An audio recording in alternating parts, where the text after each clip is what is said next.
questions and answers. Welcome to our May 5th live car shopping strategies. My name is Deshone. I'm known as Deshone the Auto Advisor.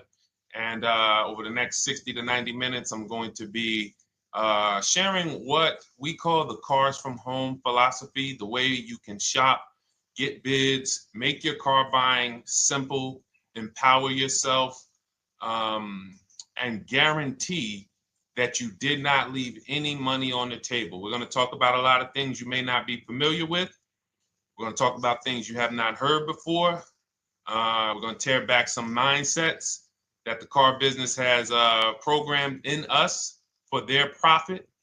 And we're going to tear down those mindsets because they're costing us thousands and they're making the greediest dealers in this country thousands of dollars. And we're going to get rid of that. So this show is sponsored by my new digital book. It's called Cars from Home, 7 Steps to Saving Time, Money, and Avoiding Dealerships. So I wrote that book to give you everything I know, everything I learned at Mercedes-Benz, at General Motors, running my own brokerage, and the hundreds of people, thousands now, that we've helped since 2021 to empower themselves in their car purchases. So part of my welcome offer to you is it's normally $97. You can get it for $24. That's my welcome offer for 30 minutes, anytime during the broadcast. As we go, you can get yours in my TikTok bio, in my Instagram bio, the YouTube comments, and the Facebook comments. It's a 75% off discount as part of my welcome offer for those of you who take action. And you'll have everything we teach here for the rest of your life. And you'll be able to move the same way you're going to hear me move and the way a lot of people I'm going to show you guys are moving. So no questions off limits. Feel free to start typing your questions. We are live on Instagram, TikTok. Hang on. I got Instagram up here. My man Dolan is moderating, so we're going to try to pull in every single one of your questions. Again, this is our May 5th live. We are live. It is Monday, so let's get to the questions. Okay, we got some coming in already on TikTok, Dolan. I see it is what it is. I'm just going to pull that one. I need to do one on shady mechanic shops. You should.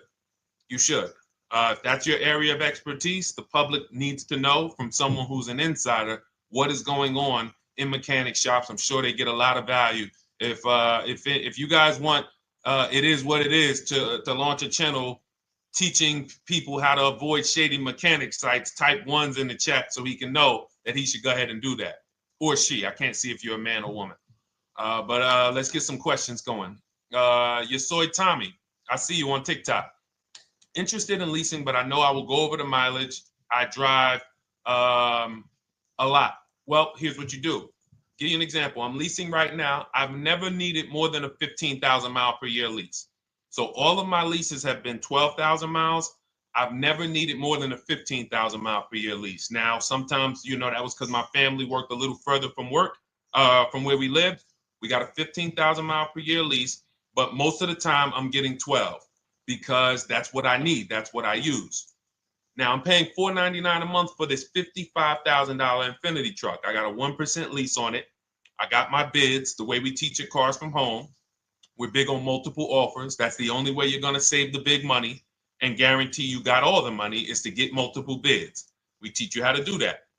You can do it by phone too. If you want to try to do it by phone, God bless you. We do it through email. We do it through emails and templates, and that's what we do. But I'm paying $499 a month for 12,000 miles. Now, let's just say I needed 15,000 miles.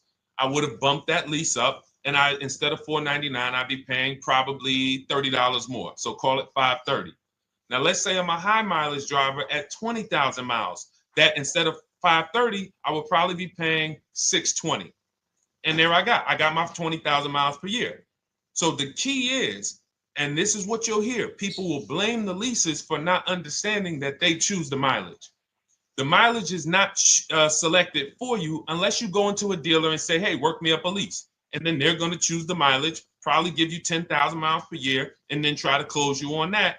But that's not the way we shop. We're going to shop and we're going to adjust our miles based on what we need. So if I needed 20,000 miles per year, I would probably be paying $620 instead of $499. If I needed 25,000 miles per year, I would probably be paying $680.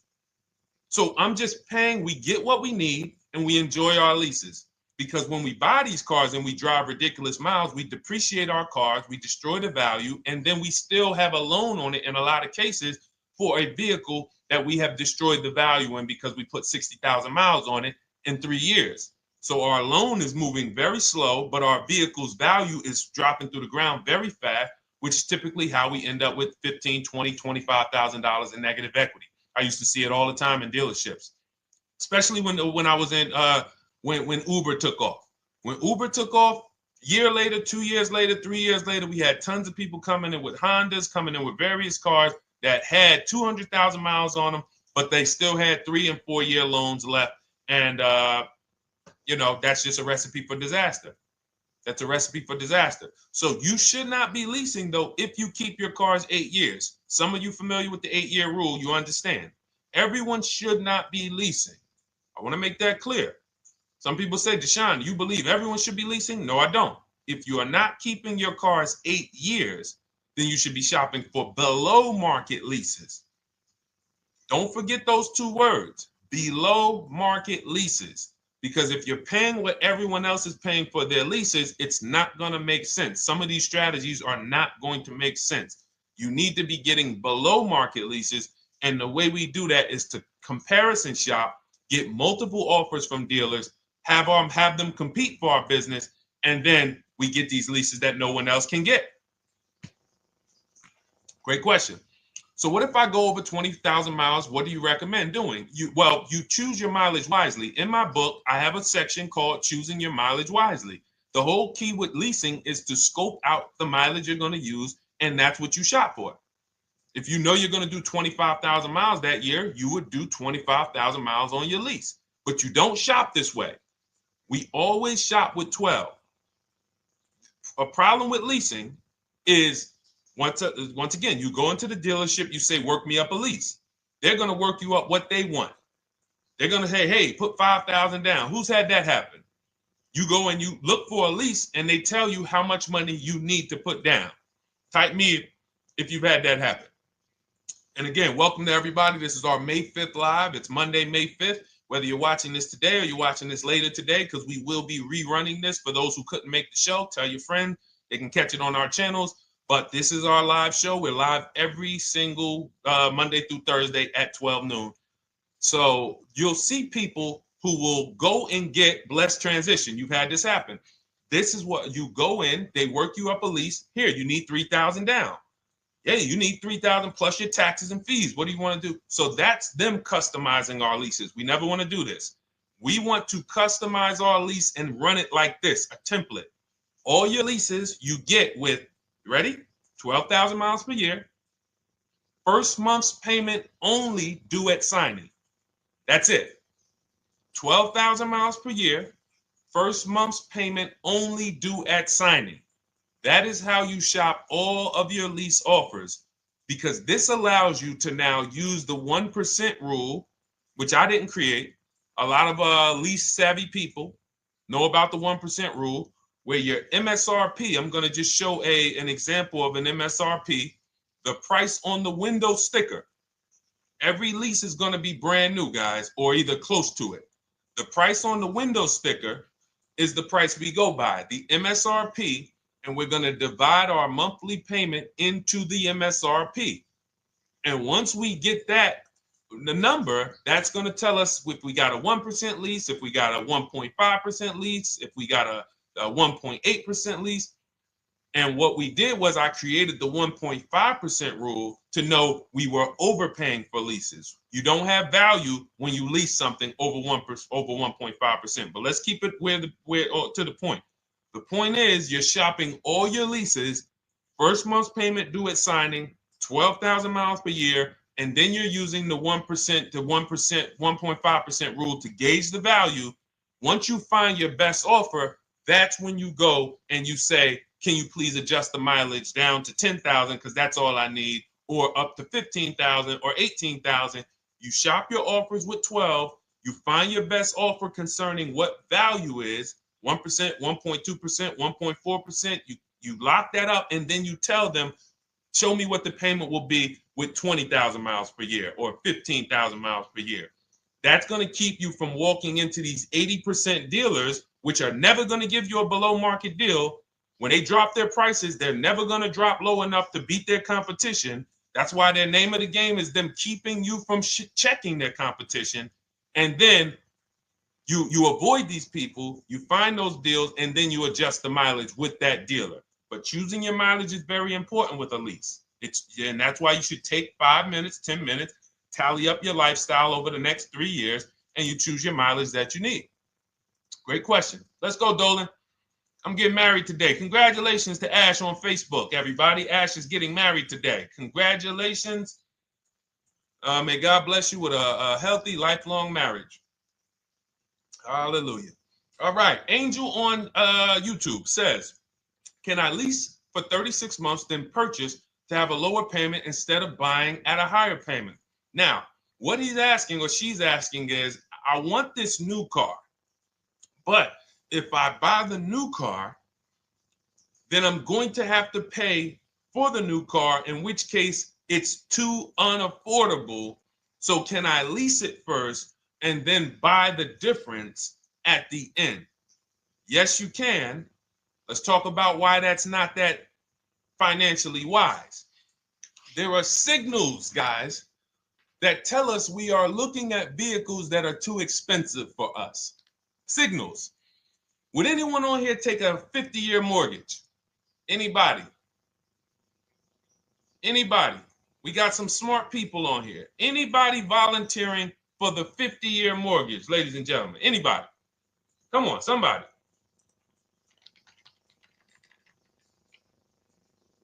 No, why not? Why not? Why is everybody saying no to the 50-year mortgage? Because we know it's ingrained in us that a 50-year mortgage on a house means we can't afford that house, right? Same thing with cars. There's signals. And so when we cannot finance a brand new car and it's affordable, what should we be doing? We should be going to get a pre-owned car. That's what we should be doing.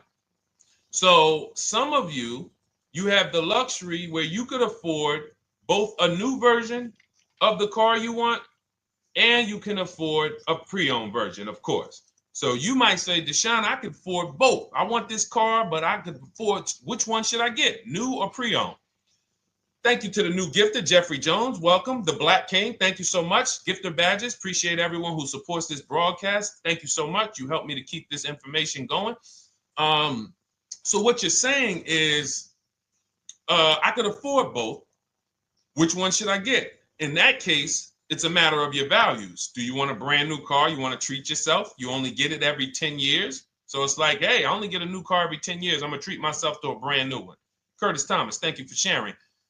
Or you might say, you know what? I want to go to value play. Even though I could afford a new one, I want to knock 20, 30, 40% off the price, and I want to get me a pre-owned version. So that's the people who could afford both. Some of you, you're like Angel, who like, I want this car, but I can't afford it new. In which case you go pre-owned, because you don't want to you don't want to lease a car 3 years, even if you get a below market lease deal, great lease payment, turn around and buy the difference, because you're typically going to need a 5 or 6 year loan for the difference. Once you get that 5 or 6 year loan, you add that to your 3 years that you leased the car, and you got 8 to 9 years of payments on the exact same car. 8 to 9 years of payments on the same car. This does not make financial sense to pay that long on a car. This is, you can't reach the reward stage where the car is paid off and you're putting money to the side for maintenance and repairs. You know, you got a paid off car, because the goal with purchasing is to get to that long-term ownership where the car is paid off. I don't owe anything on it. You know, I got a couple $100 I put to the side for maintenance and upkeep, but that's all. That car is paid off. I can keep that thing for 15 years. I can pass it down to my son, my daughter. We got an extra car in the family. That is the value of purchasing.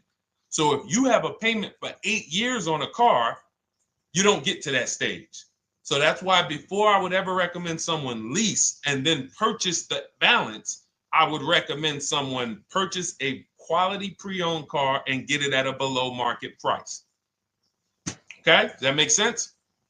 Okay, everything that we're talking about, guys, is in my new digital book. It's called Cars from Home, 7 Steps to Saving Time, Money, and Avoiding Dealerships. Has everything we teach, because the name of the game is learning how to structure your deals. When should I lease? When should I purchase? And then once you have your structure, getting bids on everything to make sure you don't leave any money on the table. When you get bids on everything, you're never going to lose any money on your trade-in, because you didn't just get one offer on your trade-in, you got bids. You're never going to overpay for your interest rate, because you didn't get one offer on your loan, you got bids. You're never going to overpay for the new car or the used car you're buying, because you didn't get one offer on it, you got bids. And that empowers you to control the transaction. That is what we teach. That's in my new digital book, step by step. You can get your copy for 75% off, normally $97, but it's part of our welcome offer for 30 minutes. You got it in my TikTok bio, Instagram bio, YouTube comments, or the Facebook comments for $24. Okay, enjoy it, use it. All right, let's keep it going. I need to buy a car. I want to know how to buy the advertised new the new SUV vehicle for under $10,000 or even under $20,000. I don't really understand the question. Let me read it again. I need to buy a car, and I want to know how to buy the advertised new vehicle for under $10,000 or even under $20,000. Are you saying that's the discount you're looking for, or are you saying that is my budget?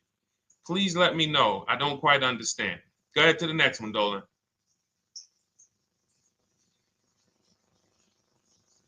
All right. If the Carfax report only has service maintenance, is it okay to purchase? Okay, so all right, this is a great question, guys. This is about used cars. Who's going to be shopping for a used car in the next year? Type the letter U. Type the letter U if you're going to be shopping for a used car in the next year. And for those who just joined, this is our Monday, May 5th, live car shopping strategies. So we are live every Monday through Thursday at 12. And for those of you who are watching the rebroadcast later in the day, you can, you'll get your questions answered. Somebody might ask a similar question, or you can join us Monday through Thursday at 12 live. Yes, so we got a lot of people who are going to be shopping for a used car. We got Buffy on Instagram, Fran Bar. Who else? A lot of people not buying? Okay. Instagram, the only people buying used cars? Okay, well, let's talk to you guys. Listen, so here's when you're looking at a used car, what you're focused on is first the service record. First the title history. What is the title history? That means, is it a salvage car? Is it a frame damage car? Is it a now, well, let's start first. Where do we find these cars? Let's start there. We're not going to lots.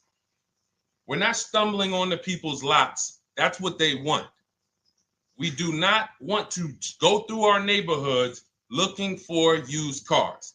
Anybody who does not have a used car on a website, they're trying to take advantage of you, because that is unadvertised, that they don't want to be where the competition is. That is not the way we're going to move.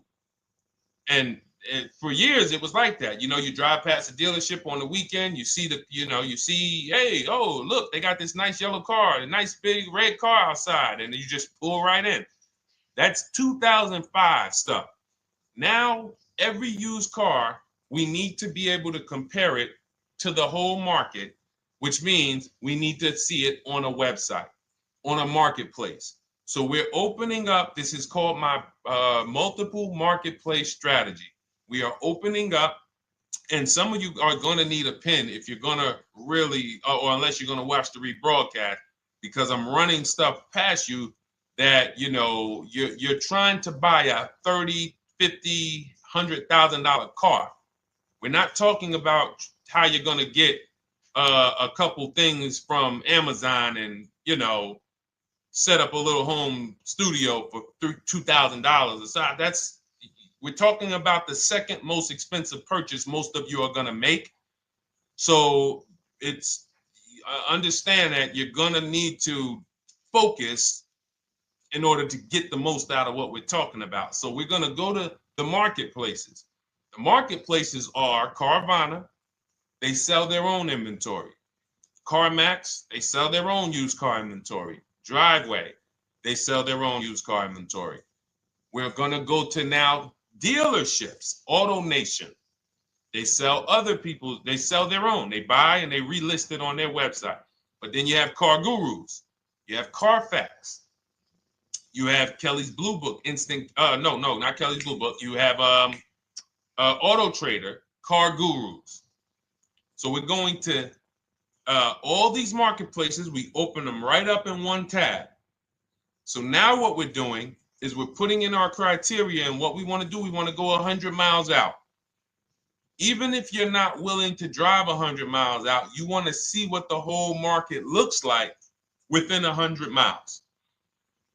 So now, if you know what you can afford, then you can put in your price criteria. I have a tool that I created. It's called the Perfect Budget Calculator. Some people who have my book, you've used it, where you put in your down payment preferred, you put in your interest rate, you put in any equity from your old car, and it tells you, because what you tend to miss is the fees. That's what you tend to miss. So if you're not using this calculator that we created, you want to add another $2,000 or so, because you got to factor in the fees in that budget. Some of you go out and say, man, I think I could afford $30,000. Then when you find your car, they bump you up to $33,000 because you didn't factor in the taxes and fees.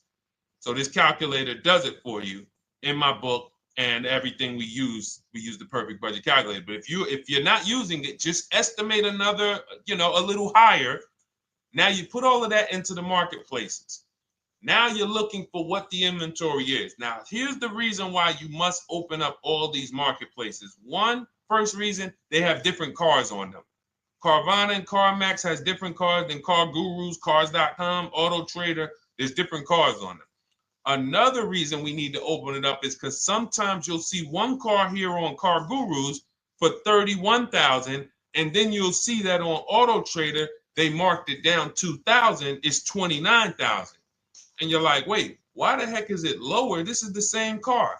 Well, it could be because this marketplace got the notification first to lower the price, and maybe this one takes a little longer to see that, oh, maybe that takes 24 hours before their updates take effect. So that's why you want to open up all these marketplaces. Now you're narrowing this down first based on your color choices, what options you want, your models, and now we're starting to narrow this thing down. So we're narrowing it down. Now we start to look at the history of these cars. This is the best way to start narrowing down your used car search. Let's now dive into the history. I need the Carfax. Now, some of these websites will give you a free Carfax. Some of them will try to make you buy a Carfax. Now, I'm going to give you one of the secret strategies that we've been using for years in my book, and I'll tell you it right now. It is how we get free Carfaxes, because when we get to most vehicles, you guys, for those of you who are just meeting me, I worked in Mercedes-Benz for 5 years and General Motors for 5 years, and I ran my own brokerage. I started it in 2016, and I ran that while I worked at the car dealership. So I have a lot of experience and have seen a lot, and that's why I'm able to teach these things. I also love numbers. But one of the things that I know is almost every dealership has a contract with Carfax. So every dealership, we pay Carfax already. So what we're able to do is when we list our inventory on our websites, we're able to list the Carfax with it. We're able to provide that free of charge. But when we pay Auto Trader or Cars.com or Car Gurus, we are not able to actually push our Carfax to that marketplace. But if you come to our website and you find the vehicle on our website, most times you will find the Carfax for free. That is what we have been doing for years. So that now we have the Carfax, because the Carfax is the only way we can see those service records right now, because we've already narrowed it down based on, first thing we're doing is we're looking at title history, frame damage, salvage title, rebuilt title, total loss. That's the type of vehicle. The next thing we're doing to narrow it down, which is where many of you get in trouble, is you're looking at the service records. Skipping service records, buying used cars without seeing service records is disaster. The biggest indicator on if a vehicle was taken care of is what is on those service records. And if you can't see those service records, then I would not buy the car. Somebody say, oh, I'm changed the oil myself. If you don't have proof that you have changed the oil yourself, I cannot see it. I cannot see that you have maintenance this car, and that's a turnoff for me. Because now when you drive that car a year later, 2 years later, things start happening. You have no one to blame but yourself.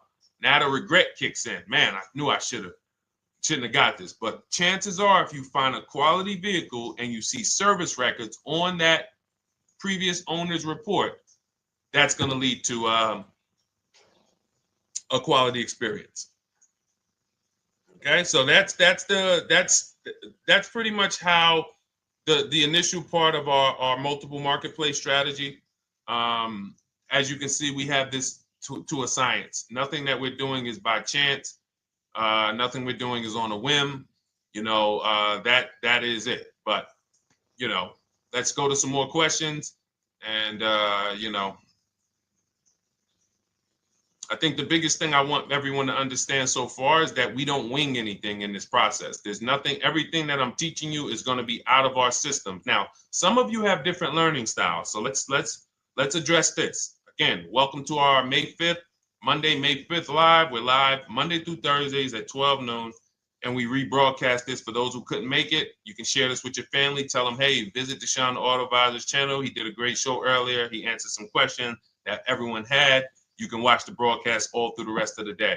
Now, but we're live every week, but we're live right now. So now the biggest, some of your learning style is different.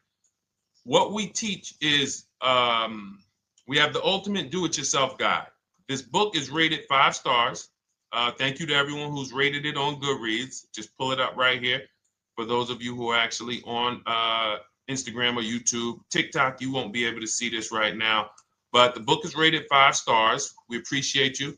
And this is the ultimate do-it-yourself guide, whether you're new cars, used cars, leases, bad credit, how to make banks bid for your financing, high mileage driving. It's all in there, step by step. And it's a digital book, so you don't have to wait for it. As soon as you get and hopefully you get there before the 30 minutes, so you get your copy for the $24 instead of the $97. That's our welcome offer. But that's your do-it-yourself guide. Some of you, you're a do-it-with-you person, and that's Shop with Deshone. You like videos instead of reading. You want coaching. You want support. You want a community. We have 1,600 people in our Facebook group. That's our Shop with Deshone. We've had 2,200, almost 2,300 people come before you. When you see me share people like Zafrina and like Melissa and Sheree, Ken, all of these people who are, they're showing their car deals that they got. Look, took me about 30 days. He went through, past Friday, locked down 2 vehicles, 2 Yukon 2025. Said he dropped sold the BMW. They dropped the price down to 70 grand. So they took off like 5,200 for him. These are all people who are in the Shop with Deshone. Their learning style is they prefer videos. They prefer, coaching with me. But again, it's the same information. So I want to be clear. It's just your learning style. So if you are like Deshone, give me the blueprint and I will run this thing. That you're going to be like the people who send, like Marie. Marie just wanted to let you know she got our book. Using the book, I saved over $13,000 off MSRP. Now, here's where the feelings get hurt. And this is not my intention. But some of you have these same vehicles that you're going to see me sharing that our people get. And when you see what they paid for them and what they're getting off of them, you're going to see, wow, I did not get that. I did not get that type of discount. So all of you who have this 2025 GLC coupe fully loaded, she said they took $13,000 off MSRP. She got her bids from home, got my payment to be hundreds lower per month, maintenance included, no money down. We are masters at no money down deals. You should not be putting money into these cars unless you intend to keep them for 10 years and you got a great price already. You got a huge discount already. You should not be putting money into these cars. I have never done more than $1,500 out of my pocket for any lease. And when my car that I bought, I put money down on that because I bought it to keep it. But everything else, we are shopping with no money down. So you're going to see that a lot. So again, depending on your learning style, you can head to my bios and to the comment sections, open the Cars from Home Toolkit, Shop with Deshone might be right for you. I don't care how you get the information as long as you are saving the money. I don't care. If you could do it with a $24 book, do it with the book. I would rather you say, man, this guy Deshone helped me. I bought his book. I got it on the sale because he did the welcome offer for $24. And man, I done got 4, 5, 6 cars using this thing. And all I paid was $24. Congratulations. I will celebrate that. I wish that for everyone, but that's not everyone's learning style. So, okay, Dolan, let's keep it going. I'm sure we got a lot more questions coming in. Molly from Facebook, great to see you. Needed to be here. Well, I'm glad. I just ordered a new vehicle last week, expected to arrive in 3 months. I need a breakdown of how to get out if the options they want, get out of the options they want to the MSRP. Well, first of all, what you want to do is you want to get bids now. You do not want to wait. Those of you, she's ordered a car. She's scheduled to be here in 3 months, and she has not locked in her pricing. Now, the reason when we order a car, we are always getting our bids first because the closer your car comes to arrival, the less leverage you have. They know once that car comes in there, she's been waiting for 3 months.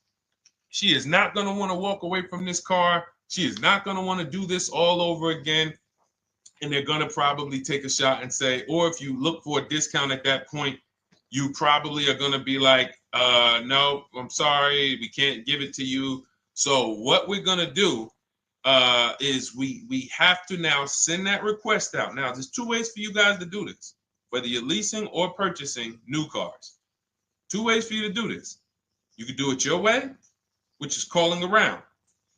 Calling around, not going into dealers, calling around, ask for sales managers, try to get yourself at least 5 offers.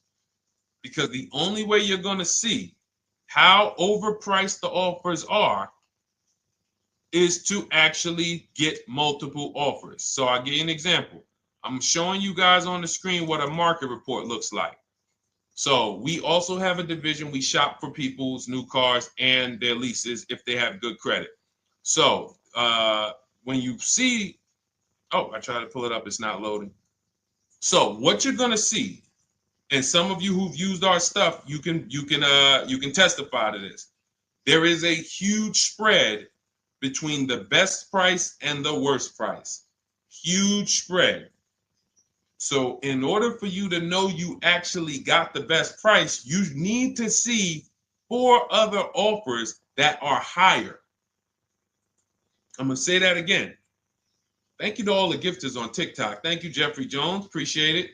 You need to see other offers that are higher. So let's go back to my car. This dealer who won the bid for my Infinity truck saved me over $8,000. Now, he said to me when I was making the deal with him, he said he knew that I was not going to find a better offer because he had used a special coupon he had to apply towards the deal. He needed the deal that month, and that's why he won the bid. So he's able to take off $8,000. If I was purchasing, I would have got $8,000 off the price. But I leased it, so my lease payment was $499 a month with $1,270 down total. And $1,270, $499 of that was my first payment. So every other offer that I got, $560, $605, $640, $700, $750. That's how you know you did it right. If you don't have a bunch of the 80%, we call them. This is the 80%. Some of you have heard me say we don't negotiate with dealers with fake fees. It's a losing battle because even when they take off all the fees, they're still super high. I'm going back and forth by email. So if you're using what we teach, you're taking minutes out of your day. You're going back and forth with email. We close deals in 60 to 90 minutes. I'm not inviting anyone to car college. 60 to 90 minutes of emails back and forth. Next thing you know, we're closing a deal. But you're going to see, even after back and forth and telling the dealers through email, you can do it by phone. Hey, I'm shopping other dealers. Please make me your best offer. I have all the templates written. So when you're using our stuff, you don't even have to wonder what you're going to say. You just copy and paste our template. But even after that, you're going to see, wait, these people are still giving me super high prices, even though I told them I'm shopping, even though I told them I'm serious, I could buy the car right now, even though I gave them every single thing I need to give them to get an offer, they're still $150 a month higher than my best offer. That's going to prove to you that they are the 80%. They are not coming down. When they say this is our best deal to their customers walking inside, they're not lying. It is their best deal. It is not the best deal. It is their best deal.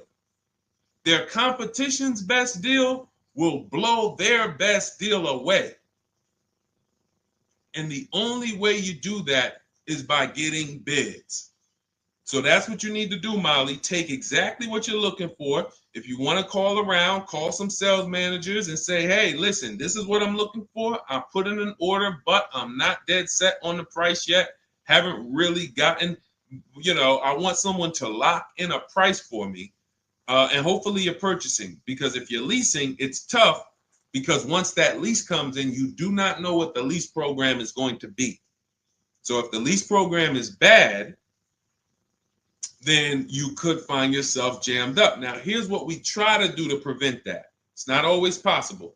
Here's what we try to do. Once you have found the best dealer who's won the bid, now what you're going to do is say, based on this price that you're selling me the car for, can you give me a lease estimate now?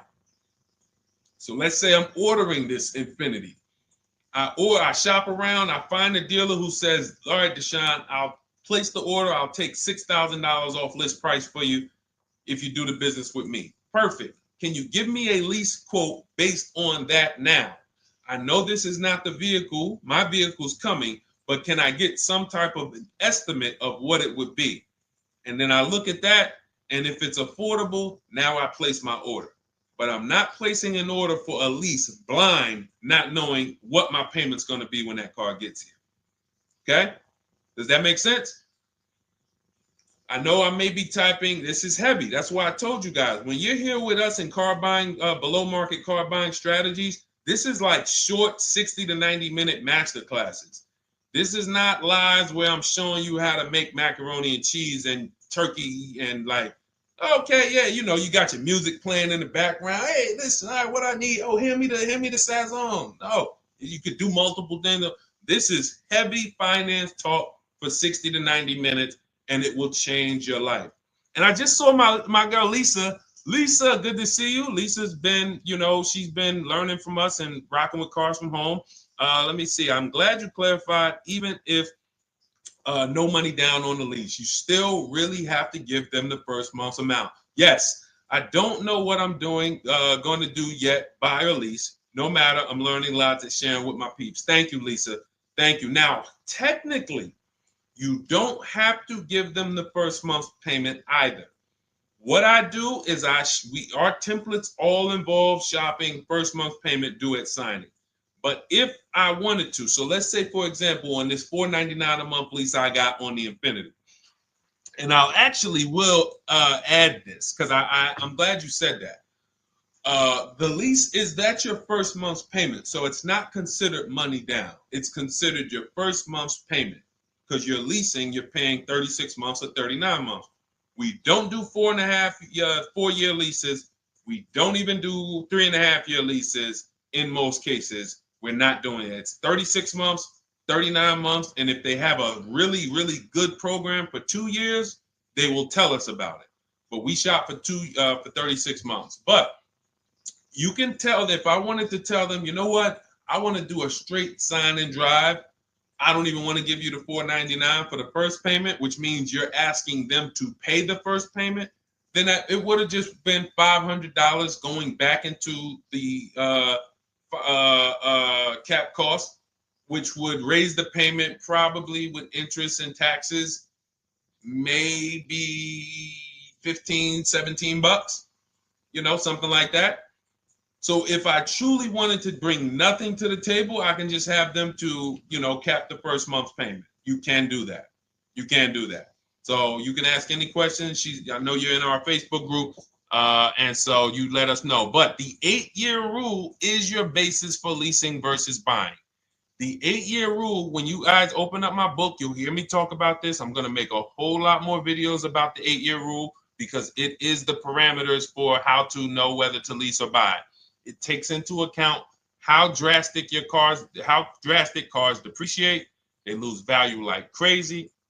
All the losses are in the first 5 to 7 years, and you don't win until you've kept the car at least 8 years, compared to someone who's getting a below market lease. So let's take an example. You look at somebody like, look, Brian. Brian got my book. Just finalized my first ever lease using your system.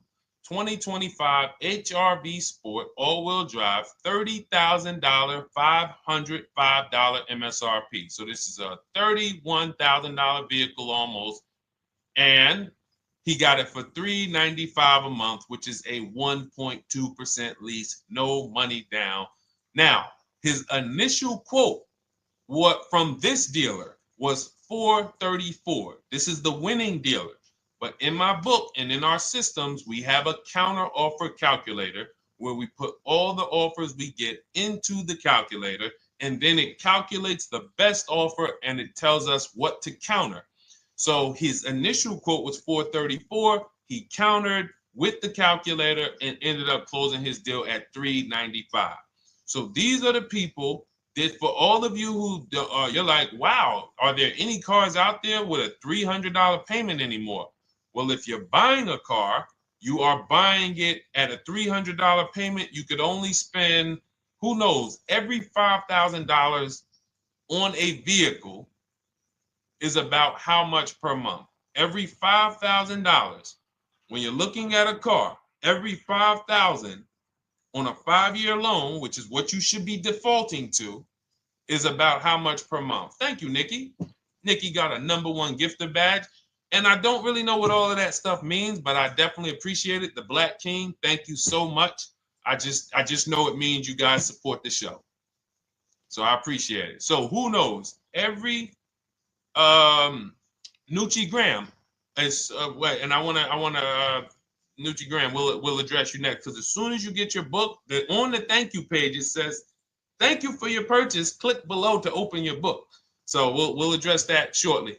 But okay, thank you, Lisa. Yes, every $5,000, and Nikki, $100. So this keeps you in the safe zone. When you are looking for how much loan I'm going to take, you are looking and saying, every $5,000 is going to cost me roughly $100 per month. So if I want to spend $400, then my loan needs to be about $20,000, which means I'm looking at this car. If I'm going to buy it for $23,000 plus fees, and I want to be at $400, I'm going to have to come up with some more money down, because I need to get my payment here. I need a $20,000 loan. I'm not going to go in looking at a $20,000 car and thinking, man, can they get me to $250 a month on this? No money down, because the math doesn't make sense. Because the only way they can get you to that is to put you in a 7 or 8 or 9 year loan, which is a horrible deal. And they've done it to a lot of people, because you go in and you just say, get me to this monthly payment. And they're like, well, you didn't say how long. You come in later, hey, man, my loan is, I remember, man, a guy called me, and this is, unfortunately, people are not trained to look at how long their loan is. Early in my career, I think I was still with General Motors, and a guy came in and he had some vehicle, And he was like, you know, D, could you look at this, man, and tell me, because I don't, you know, I'm trying to get out this thing, man. They telling me I can't get out of it now. That's a recipe. You bury yourself when you make these types of moves. They're saying I can't get out. I looked at his contract. It was a 96-month loan. 96-month loan. So he's in a 96-month loan at a high payment. He's going nowhere. And what it came from is him going in and saying, hey, get me to this payment. My payment's affordable, but how long is the payment? That determines what you're paying for the car. So when we say, yo, are there $300 payments out there? I'm showing you. Leasing, there's cars you can drive 30,000 miles, $30,000 cars, beautiful vehicles, payments in the threes when you're shopping and getting bids, and you're finding vehicles with great lease deals. At the same time, on a pre-owned car, that's only going to get you under 20 grand, between 15 and 20 grand. So it's about getting the most for your money. And getting the most for your money, you must take into account the 8-year rule. If I'm not keeping a car 8 years, I should be shopping for a below market lease. I'm not tying up any of my money in this car because I'm not keeping it long enough to have all of that money benefit me. Does that make sense? Type ones if that makes sense. Type dollar signs if that makes sense, because this is about money. If I'm not keeping the car 8 years, then all the money I'm going to tie up in the car to pay for it, to pay off the loan, to do the maintenance, to change the tires, to change the brakes, to change the oil, to change the brake fluid, the transmission, all of the money I'm putting in that car, just normal maintenance. I didn't say anything broke. Normal maintenance over 7 years. I'm not going to keep the car long enough to have that make sense. Whereas had I leased, I'm just below market leases. I'm just literally paying cents on the dollar, changing my oil. Most of the times I'm out the car before I need brakes, unless some of you are driving 15,000 mile a year leases, and then sometimes you will replace the brake, but it still does not compare to the cost of purchasing. And you know, throughout the show, I'm gonna show a lot more lease deals and a lot more discounts. But the reason why I show you guys the lease deals is because the money doesn't lie. Unless you're just hell bent on paying more, the money does not lie. You can't compare when I was, you know, I'm driving $40,000 cars, my payments have a 3 in front of them, and my friends are driving $20,000 cars and their payments have a 3 in front of them. And those cars are used, need maintenance, you know, warranties done ran out after 4 years. I'm over here driving brand new cars, problem free, and they're paying the same amount or more than me, and they're driving inferior products. And then once they really get tired of the car, they go ahead and they trade it in and they start the process all over again. So it's bad financial advice that the car business never trained on, and they just love for people to be ignorant. But we're not going to be ignorant here. All right, Dolan, let's keep it going. By the way, all of you who just joined, this is our Monday, May 5th live. We are live every Monday through Thursday at noon. So for those of you who may be watching the rebroadcast, we rebroadcast the show all through the day. So for those who missed the show, you can either, you know, or some of you want to tell your friends, oh, hey, you're shopping for a car, go watch this show. And we'll rebroadcast this show all through the day. And we rebroadcast all the episodes through the weekend. So for those of you who didn't have time, you're like, man, I want to catch up on all the shows, all the questions that were asked. We'll rebroadcast those through the weekend. But we are live every Monday through Thursday between 12 and usually 1:30. You can have your friends and family tap in. You can bring your questions, and we try to get to as many as we can. All right, Dolan, let's keep it moving. Let's get to some more. What are the companies for loans? Well, there's a lot of them. First thing you want to do is, so we teach something called the bank bidding war. This is a question, because here's my question to you guys. Where do you get your car loans from? Here's my question to you. And I'm going to tell you how we should change the answer, because I know what some of your answers are going to be. Where do you get your car loan from? Some of you are going to say my bank. Some of you are going to say the credit union. Some of you are going to say the dealership. But all of those are not the answers we want to go with anymore. Here's the answer. You got it, Nikki. I love Nikki. Whoever gives me the best rate. That is going to be the answer moving forward. If you're using what we're teaching, that's your answer. Whoever gives me the best rate. What, in other words, whoever wins the bid.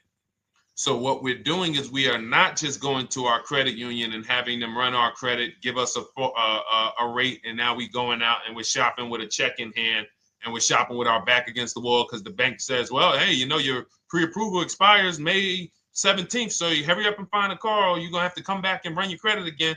Now we're over here and our bank is putting our back against the wall. That's ridiculous. So what we do is we use what you should do is you should look at the average interest rate. If you have average credit, look at the average interest rate, and then you use that to budget. Again, I have a calculator that we invented. It's a proprietary calculator. You can't find it on Google. It's in my book. It's in our course, Shop with Deshone, in our checklist, our video checklist.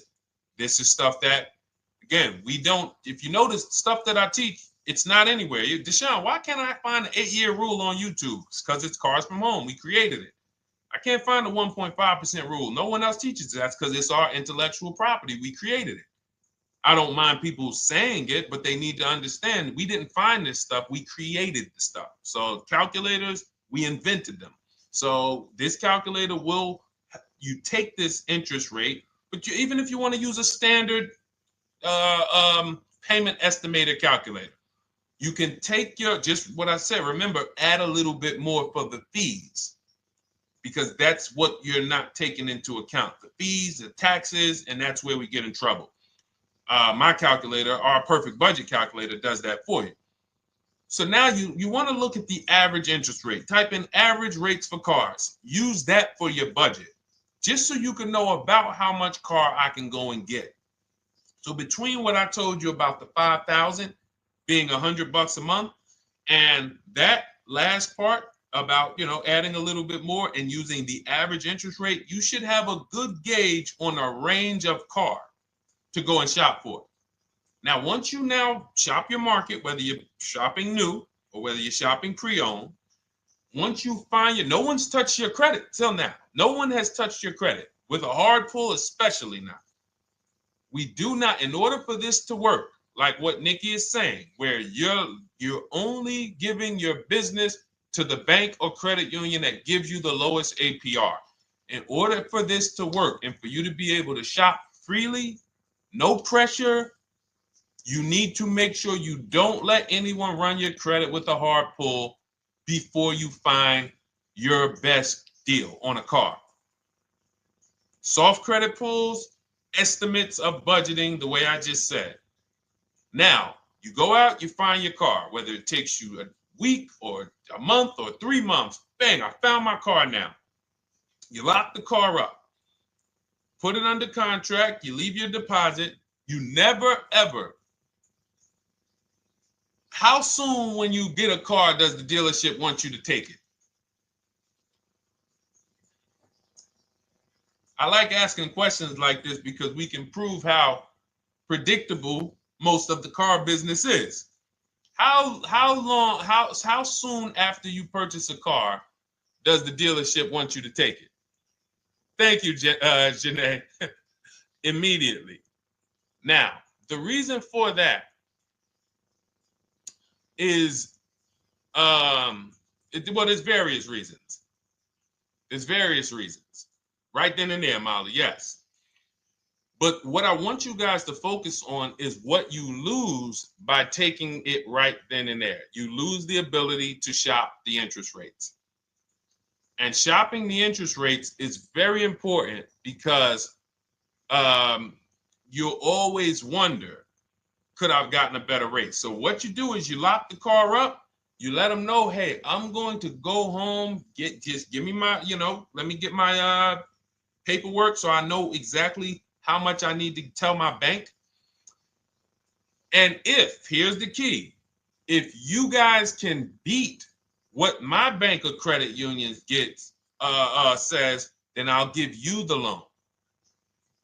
See, some people think that I teach don't let the dealerships compete. I never teach that. What I teach is don't let the dealerships be your first offer ever. They are always your last offer, and they're competing against other offers that you got. So now you're going home, your car's waiting, you're going to see what your bank, your credit union can do, and then you go online. You can go right online. Auto loans online, auto financing online. Let all of these banks and credit unions access your credit now with the hard pull, because there is an article that Experian did, and you can find it on almost any credit bureau, wrote an article on rate shopping. They allow you to have multiple lenders compete for your business within a small period of time. They say the window is 14 to 45 days. So if the window is 14 to 45 days, how quick do y'all think I want you to do it?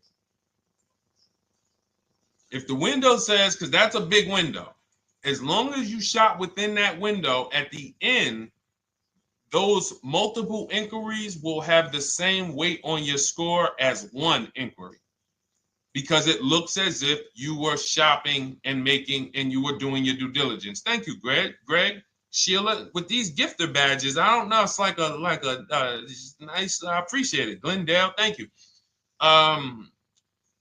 So with these, when these banks are competing, what you're trying to do is say, everyone here on my end, we call this the bank bidding war. This is round two. Round two is you are bringing your car home. I'm sorry, you are at home. You're going online. You're calling your bank. You're calling your credit union. If you have one, you're going online. This will take you literally one day, not even. This maybe take you an hour. Because if they say that the window to shop is between 14 and 45 days, I want you to do it in 24 hours. We want all the competition in 24 hours. Because that guarantees we are way within the window. They're going to look and see, wow, this person bought a car. They had multiple lenders competing in a small period of time. They're not out here just letting people run their credit over, every week. Some new banks running their credit. So now you call the dealership afterwards. You say, hey, the best offer I got was from such and such credit union or such and such bank. If you guys can beat it, I'll give you the business. You allow the dealer to now shop you to their banks. In which case, they're going to call you and say, hey, good news, we got you a better rate. Or, hey, good news, we couldn't beat the rate, but we can match it. In which case, they save you the time, they save you the paperwork. Or they're going to say, hey, listen, that's a great rate you got. We can't beat that. None of my banks can beat it. And in which case, we guarantee all around we got the best rate, which is the goal we're looking for. As Nikki said, I'm only giving my business to who gave me the best rate. That is the bank bidding war. So when you get your digital book, Cars from Home, you'll get that in writing. We also have it in our Shop with Deshone video checklist for those of you who are more do-it-with-me types. Again, we're all about your learning style. And some of you just like, Deshone, I see you. Can you shop for us? What are these? I'm seeing a lot of you guys shop for people, new cars, new cars, leases only. And you have to have good credit. Your FICO scores need to be over 670, all of them. But if you don't, again, same result. We've been helping people get these results since 2021. And again, I am all about speed. These are short videos. The book is boom, action steps, action, action, action, action. I'm not trying to teach you everything about cars. I'm trying to walk you through a path, a 7-step path to get to the result you want all the time. Okay, I'm not taking you to car college. You're not going into the car business. You just need to know how to get the best deal. And that's what it's about, step by step.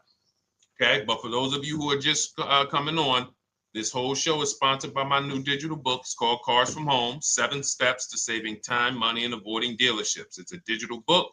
Everything we teach about new cars, used cars, leases, below market financing, high mileage driving tips, bad credit tips for those of you who have your credit is not going to qualify you for everything else we're talking about. You need specific strategy. We have that specifically for people with bad credit inside my book and inside Shop with Deshone. So that's why I never believe in one size fits all car buying advice, because all of you are in different situations. So how does somebody look saying, you all should do this? We're all in a different situation. I have a trade-in. He doesn't. He has a lease that's coming due. He doesn't. Oh, he has a lease that's coming due. He has equity in it. We need to help him get that equity out. He has a lease. It has an equity, but it has a third-party restriction. We can't talk to people the same. That's why everything we do is custom and letting you know, no matter what your situation is, it's very common to us. Very, very common. So, all right, let's keep it going. We got some more time, Dolan. Pull them up. More questions. All right, yeah, I see we got a couple more coming in on TikTok. How do I get the book? Well, the book is in my TikTok bio. In my Instagram bio, there's a website there. It's Cars from Home Toolkit. And then you'll see the welcome special for $24. So the book is normally $97, but as part of our welcome special, you got 30 minutes to get yours for $24. So you won't pay the $94. You get 75% off. We also have a link for you guys on Facebook and YouTube in the comment section so you can get your copy. And if you're going to spend a couple more minutes with us, I would appreciate if you share the broadcast with one person that you care about, so that can help. We can help get this information out, and we can help change lives. If you didn't receive your ebook, well, first of all, as soon as you purchase your book, you're going to see a thank you page. It says thank you. Screenshot this page, and then it says below, click the link below to open your book. So you actually get the link to open it as soon as you make the purchase. And then I say I also emailed you a copy. So sometimes people type their email in, one letter's wrong. Obviously, we can't send a book to an incorrect email, which is why I have my support team's email right on there, so that if you don't see that book within 5 to 10 minutes, you email my support team, hey, I didn't get the book. They'll get you the book right away. So as you can see, I want you to, Dolan, can you put up, do we have anywhere with, we can put up the support team's email for this person, and just send an email to support. There you go. Thank you so much. Support at Deshone the Auto Advisor. Thank you, Dolan. Best moderator in the world. All right, so shoot them an email. Just let them know. Give them your first and last name, and they'll check the record, make sure that we have a purchase from you, and they'll send you your book right away, so you can dig right into it. Okay? All right, let's keep it. We work with clients all around the country. What I'll start doing, I wanted to bring some on here today, but I can't load them up. The system is showing an error. So I got a lot of people. I always bring tests. I always like to show results. So, you know, I'm a results person. So you'll see a lot of people that I share.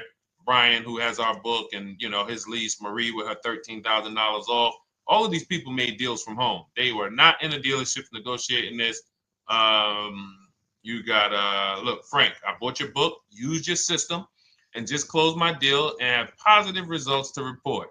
I love when y'all email me, by the way. Like, please continue to do this. A caveat is I wanted a just released 2026 Genesis G70 Advanced, and there are no incentives. I could have gotten incentives on the 2025. However, I wanted the 2026, and I was willing to pay. So even with high demand cars, even with cars that are rare, this is the situation. I reached out to 20 dealers, and I received 9 offers for 36 months, 12,000 miles on a $58,000 MSRP. The initial offers range from $1049 to $901, with everything in between. I counter offered using the calculator that we have, and closed the deal at $815 on a $58,000 MSRP. That's a 1.4% deal. Now, mind you, that on a vehicle on a 2026 with no incentives, which means every bit of that was the dealer taking off money for him. He probably had to get at least $5-6 grand off to have that deal come in the 8s, when other dealers were quoting him 9 up to 10 and, you know, mid $1,000 range. So, you know, but so I show the book testimonials. I show my Shop with Deshone testimonials. But I want to start bringing these market reports so you guys could actually see that's our team shopping all around the country. And that allows us to stay, we're able to just stay on top of the market, like from state to state. It proves like this stuff is not, oh, if you're in New Jersey, the deals are better. Hey, if you're in Florida, the deals are better. If it's California, we don't have deals out here. All of this stuff is not true.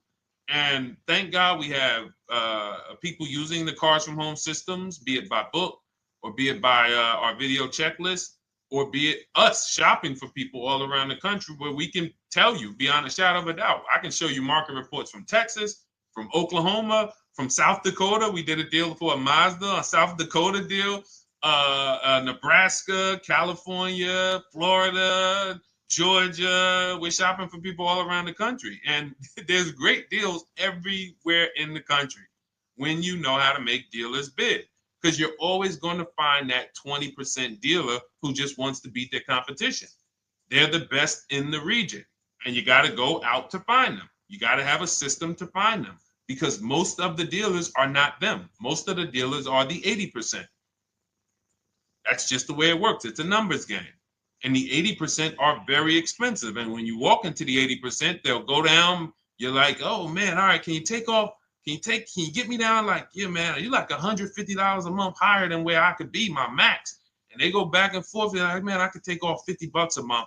Ah, man, that's the best you could do. And then next thing you know, you get down to 100. Yeah, all right, we'll take off $100 a month. And you're like, all right, I guess I'll take that. You don't realize that a 20% dealer, not only were they nowhere near your max budget, they were $100 less than your max. You're talking to the 80%. The 80%, when they come down, they're still here. The 20% are here. So you're over here with an 80% dealer walking into these dealers. 8 out of 10 dealers over here are 80% dealers. So y'all talking them down like this, and y'all thinking we winning. Oh, I talked them down to this. Meanwhile, the 20% dealers are here. 20% dealers will launch a bid. We gotta cut. Oh man, if this thing wasn't broken, tomorrow's show, I'm gonna bring on a lot more market reports. We got dealers who come right out. We getting offers 700, 790, 820. Dealer come right out 650. Boom, blow everybody away. Like, oh, let's go. We got a winner. Looks like we got a winner here. That's it. And then it becomes fun. As you can see, this is fun for us. When you change the way we shop, you shop and you start to you're going to be the prize. You're going to be the prize. So anyway, let's keep it moving.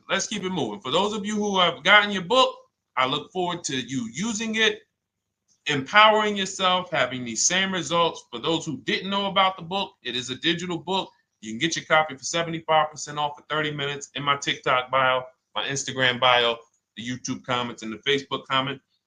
And for those of you who've been on and you still don't quite trust us, you want to get started with maybe some free advice, go grab our cheat sheets. We have our free cheat sheets in my Cars from Home toolkit, totally free. Test us. Look at the cheat sheets, look at the strategies, look at the emails I'm going to send, guiding. Like I don't play around. So if you want to just say, test out, let me hear some free advice, start with our cheat sheets. All right. Yes, I'd actually answered that when I read that comment, Dolan, on TikTok about do we work with clients in New Jersey and New York? Well, yes. When it comes to shopping done for you, if you open the Cars from Home toolkit and you're like, Deshone, I just want to relax at home. You guys go shop the market for me. If you have good credit, FICO scores over 670, and you have and you're shopping for a new car or a lease, you can book a call with us and we can see if we can help you. Book a 10-minute call. It's free. And we can see if we can help you. Is it best to lease a car if you're currently underwater? Ooh, if I was underwater right now, let's just say I have 15,000 negative equity. I made a bad deal during the pandemic. I'm upside down and I'm like, man, I got to get out of this car. But and first of all, I know I should be leasing because now we know the 8-year rule. The 8-year rule says if we're not buying our cars to keep them at least 8 years, we should be shopping for below market leases. We're going to pay a lot less money. Below market leases, not normal leases. Very important. So what I'm going to do is I'm going to actually right now look for an electric vehicle that I could lease because some electric vehicles right now, we're getting under 1%. We're getting 0.88% leases. We're getting 0.79% leases, because if you do your bidding, you're going to see. Now, again, if you want to call around for your multiple offers, you can do that. I'd rather you call around than to do what you've been doing. I'd rather you, with your new cars and your leases, call around before you walk. That's better than what you've been doing. But if you're like, Deshone, I don't want to talk. I don't want to wonder what I'm going to say. I just want to copy and paste. That's the Cars from Home way. Either way, you get your 5 offers, and you're going to see now, my best offer on this $40,000 electric car might be $320 a month. So I'm now driving a $40,000 car. If I didn't have my negative equity, then I would be driving it for $320. But now I got to bring this negative equity over. Now, the reason why you want to look at these electric cars for this is because if you try to bring a bunch of negative equity over, what ends up happening is you're now messing up the loan to value ratios, and the bank won't approve it. So you might go in and look at a $40,000 car, and now you bring this 15 grand of negative equity, and the bank is saying, we're not going to loan $55,000 on a $40,000 car. We're not doing that. So that's when they'll say, some of you may have heard this before, you have to put money down. They'll say, we can't get you approved unless you can put $3,000 down, $5,000 down. You have too much negative equity, and the bank is not going to approve it all.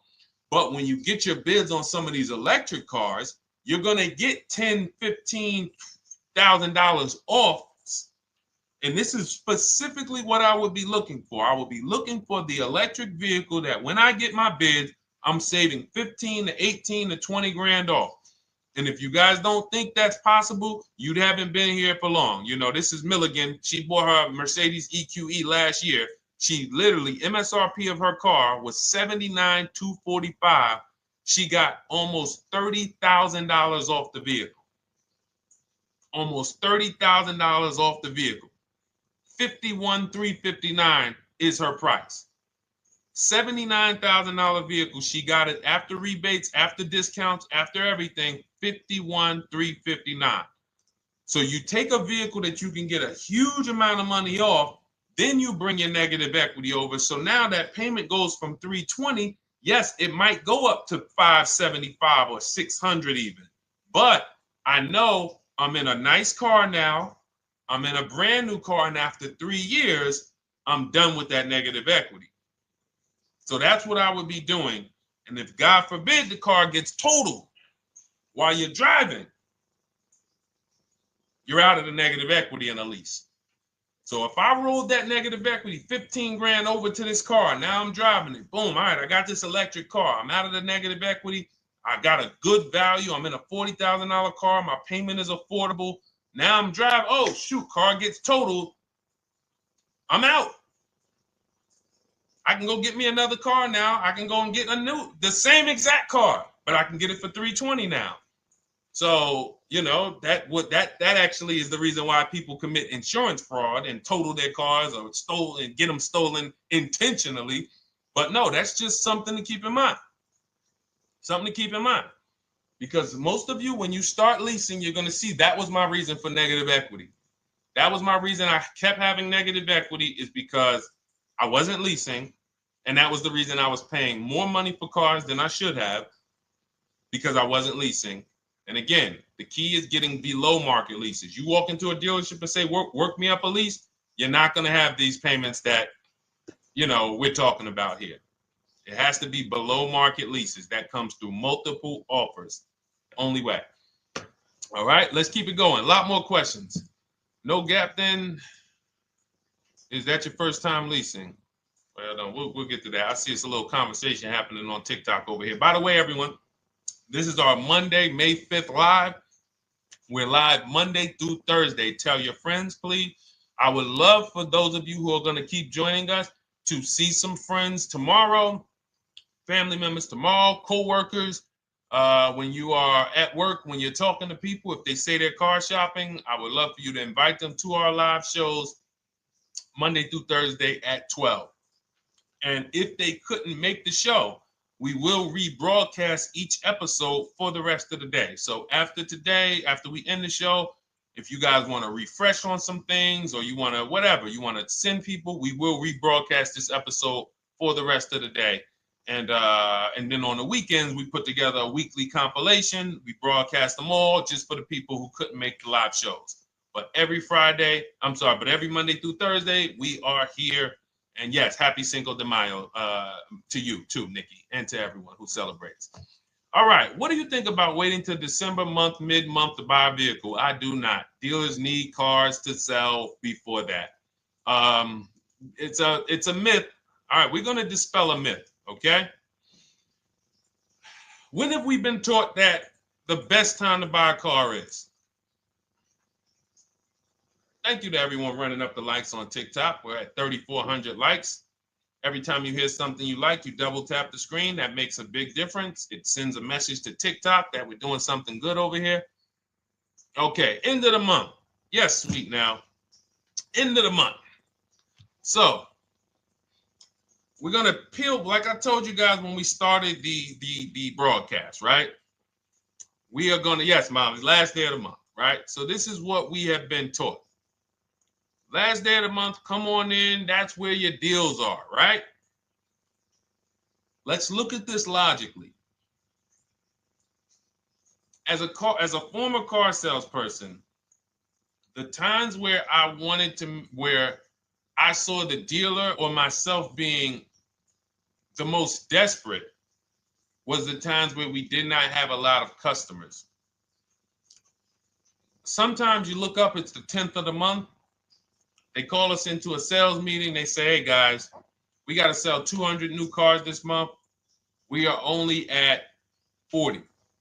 We are way behind. We are tracking way behind. Call anyone you know who's a real customer. We are entertaining every reasonable offer.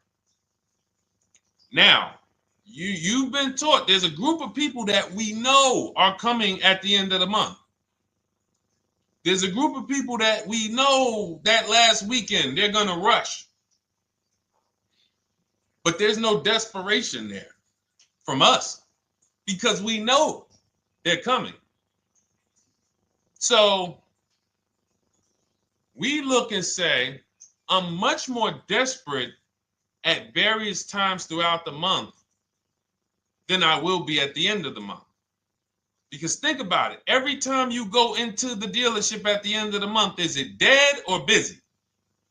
You go into the dealership most of the time at the end of the month, is it dead or busy?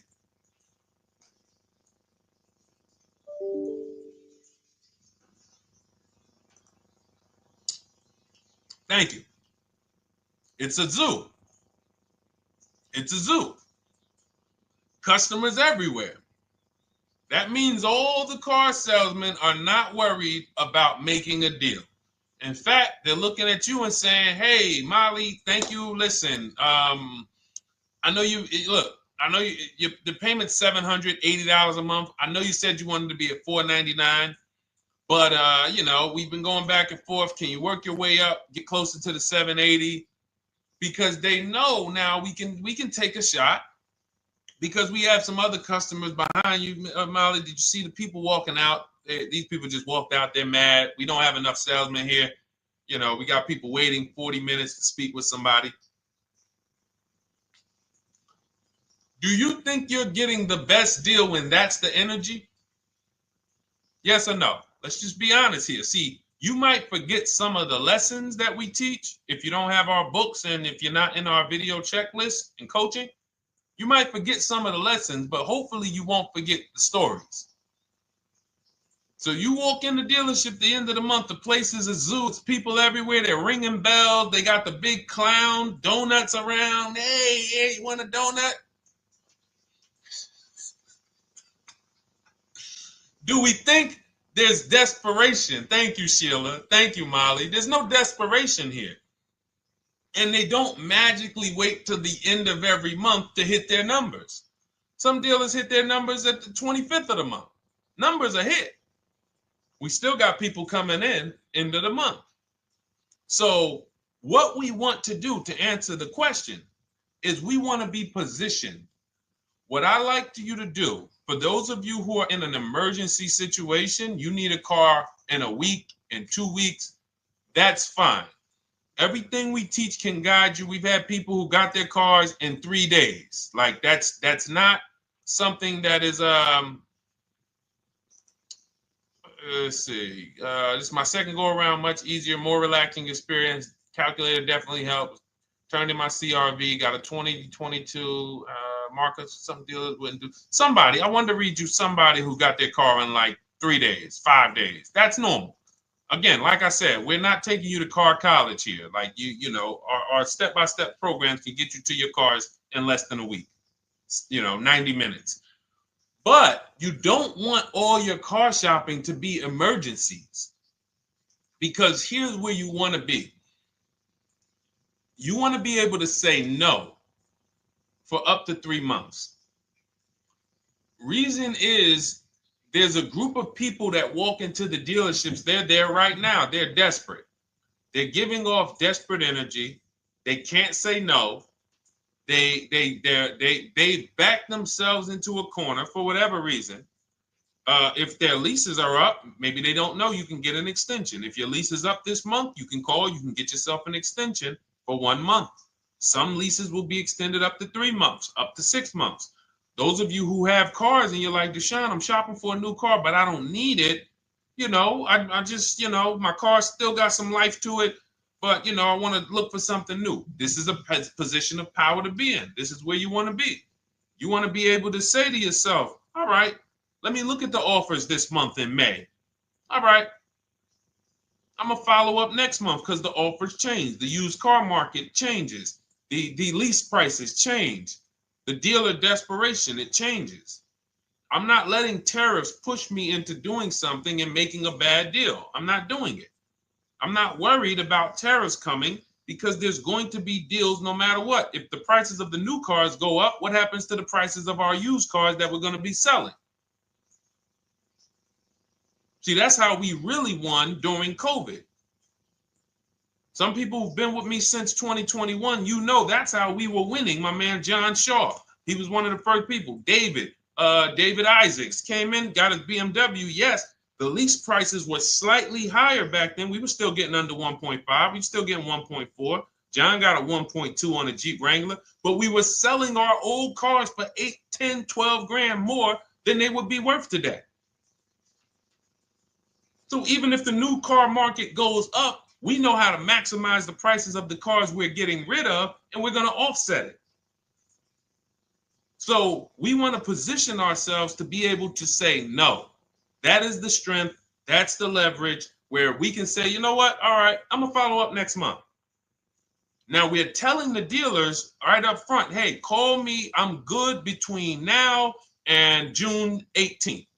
I'm good between now and July 20th. So now what those dealers say is, okay, this is a serious customer. By the way, we have all this in templates. In my book, you fill out the template, you fill in, here's the day you can buy a car. This is your deadline. When we blast it out, these are things you can call dealers and you can tell them, hey, I'm good between now and anytime before the summer. Call me if you get a black one with the red seats and this package in it. If you want to call around, you want to do it that way, you could do that. But what you're letting them know is, call me when you want to make a deal. I can make a deal today. Let me see the numbers today. Great. All right. If sometimes you'll see that a car is a little bit out of the range we want it to be in, you might say, man, I'm looking for it to be around, 505. This thing's coming in about 550. Okay, maybe I'll check next month, see if the program gets better. You might say, all right, dealers are saying to some of you shopping for cars that maybe every dealer is not going to have it. When you reach out to the dealers, only 5, 6 dealers have it. But they say, hey, I got something coming in May. I got something coming end of May, June. Is that good for you? See, they're desperate customers. They can't say yes to that because they back themselves into a corner. But you guys now operating with a 90-day shopping cycle. If a deal comes today, I'm jumping on it. But if you got something coming next month, I'm jumping on that. Call me when you're desperate. Call me when y'all have that meeting. Hey guys, we're way behind. Listen, we need a deal. I'll take any deal right now. Hey, is that person that Sheila McCauley, you know, that last month, her number, we couldn't make that deal last month. Did she get a call yet?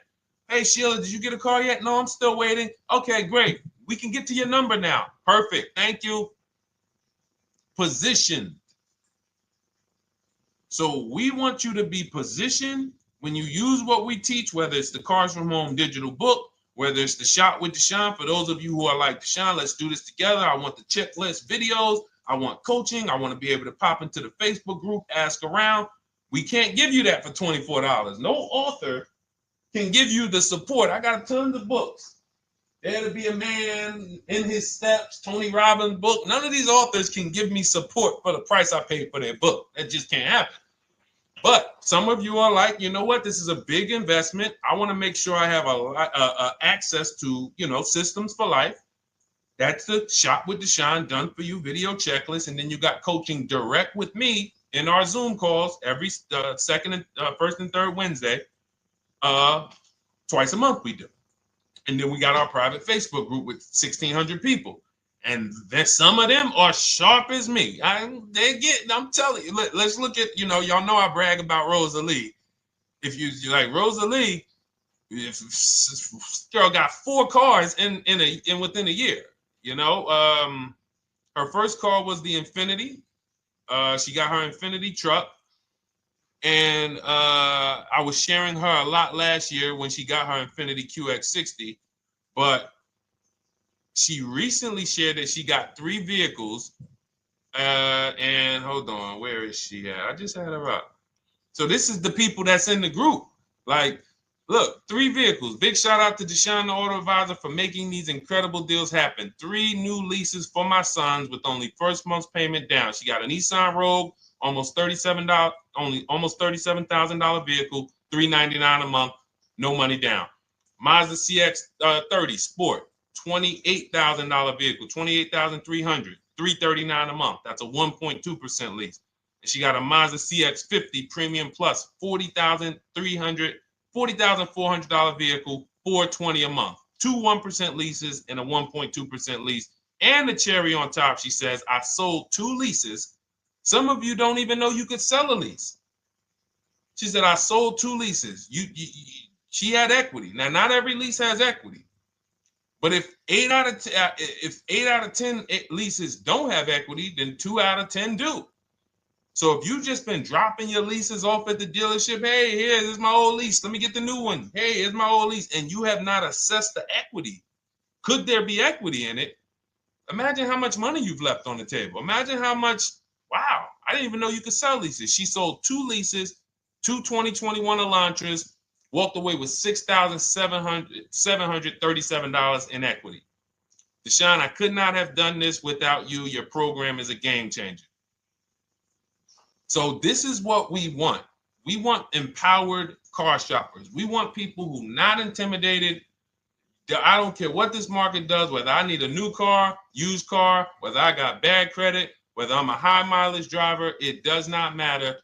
We have strategies to make sure you are going to win in this market or any market.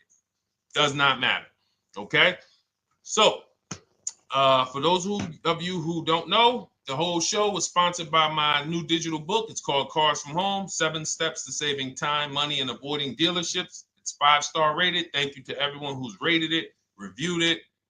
It has everything we teach in a step-by-step format. It's normally $97, but as part of our welcome offer, you can get yours for $24 in my TikTok bio, in my Instagram bio. Click that website. It's the carsfromhometoolkit.com. Or we have a link for you guys in the YouTube comments, in the Facebook comments, and you just click the $24 welcome offer, good for 30 minutes. And for those of you who have different learning styles, or if you just want some free advice, we have some links in there for you as well. Whether you are a do-it-yourself type, whether you are do-it-with-me type Deshone, or whether Deshone, I think I qualify for that done-for-you shopping, where I can relax at home and you guys go do that work. Or like I said, you want the free advice, just start with our cheat sheets and you can go from there.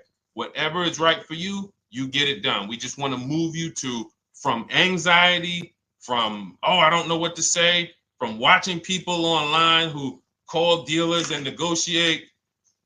Hey, take off $5,000 so I can have a viral video.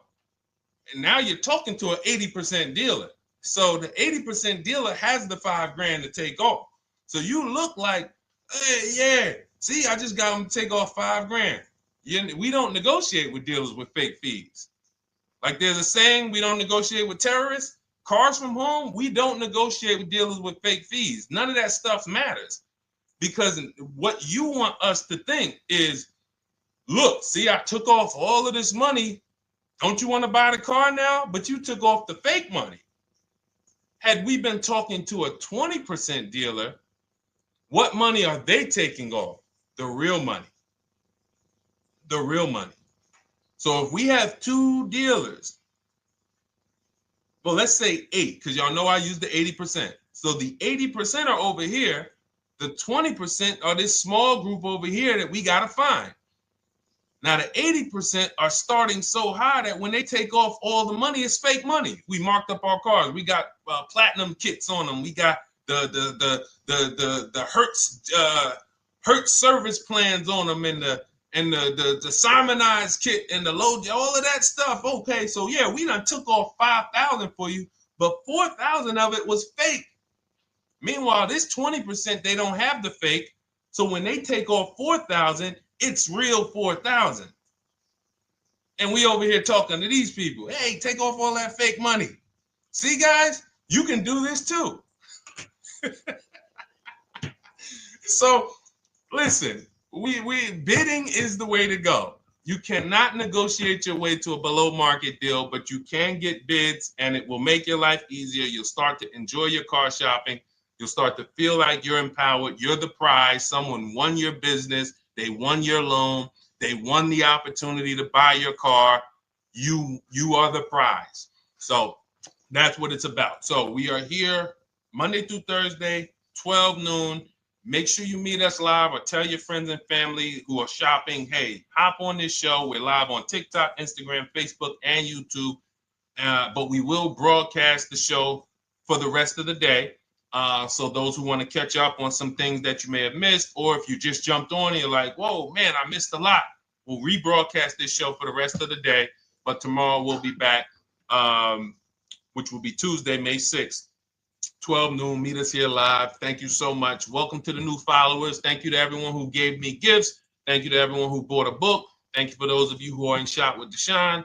I look forward to your success stories. Always a pleasure.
And welcome to our Tuesday, May 6th live. We do these live streams at 12 noon, Monday through Thursday. I am your host, Deshone the Auto Advisor. And for those of you who've never met me, I have devoted the last 4 years to teaching people how to get the best deals on cars and to learn all the mistakes that the industry, the car industry, would love for you to continue making, because they make a lot of money when you make mistakes. And so what we do here is we really just do questions and answers. I will teach on various topics that I feel are widely misunderstood, like the subject of leasing. And some of you who are new here, if you've never been here before, could you type a 1 in the chat if this is your first time on a stream? We do these streams about 60 to 90 minutes. And if you're going to get the most out of them, we just ask that you lock in, that you focus, because we will be talking about $1,000 mistakes. Nothing here that we'll be talking about over the next 60 to 90 minutes is hundreds of dollars. You know, I'm not looking to, have you spend some time with me on a Tuesday to talk about how to save hundreds of dollars. No offense, I'm sure that's important to some people, but we are here to talk about things that are affecting your bank account by the thousands every year. And so if you got some time, I would love for you to hit the like button, like wherever you are, and let's just tap in. You can start to type your questions. This whole stream is sponsored by my new digital book. It's called Cars from Home, 7 Steps to Saving Time, Money, and Avoiding Dealerships. It's a digital book. It's 5-star rated. Thank you to everyone who's rated the book and reviewed it. And it's normally $97, but for the next 30 minutes while you're watching, you can grab your copy for 75% off. That's our welcome offer. We always like to reward people for taking action. So you can get your copy for $24 instead of $97. And you can just head to my TikTok bio. You won't leave the show, my Instagram bio, the Facebook comments, or the YouTube comments, and use that link to get your welcome offer, and you'll have everything we teach. So as we go through this for the next 60 to 90 minutes, if you're like, whoa, Deshone, this is a lot. Wow, this is a lot. You can grab the book and make sure you have everything that I teach and everything in a step-by-step format. Okay? So I have my man Dolan moderating. Good afternoon. Thank you, Johnny Miller. Good to see you, Lil G. Again, guys, we are live. This is our Tuesday, May 6th live. We're live every Monday through Thursday at 12 noon.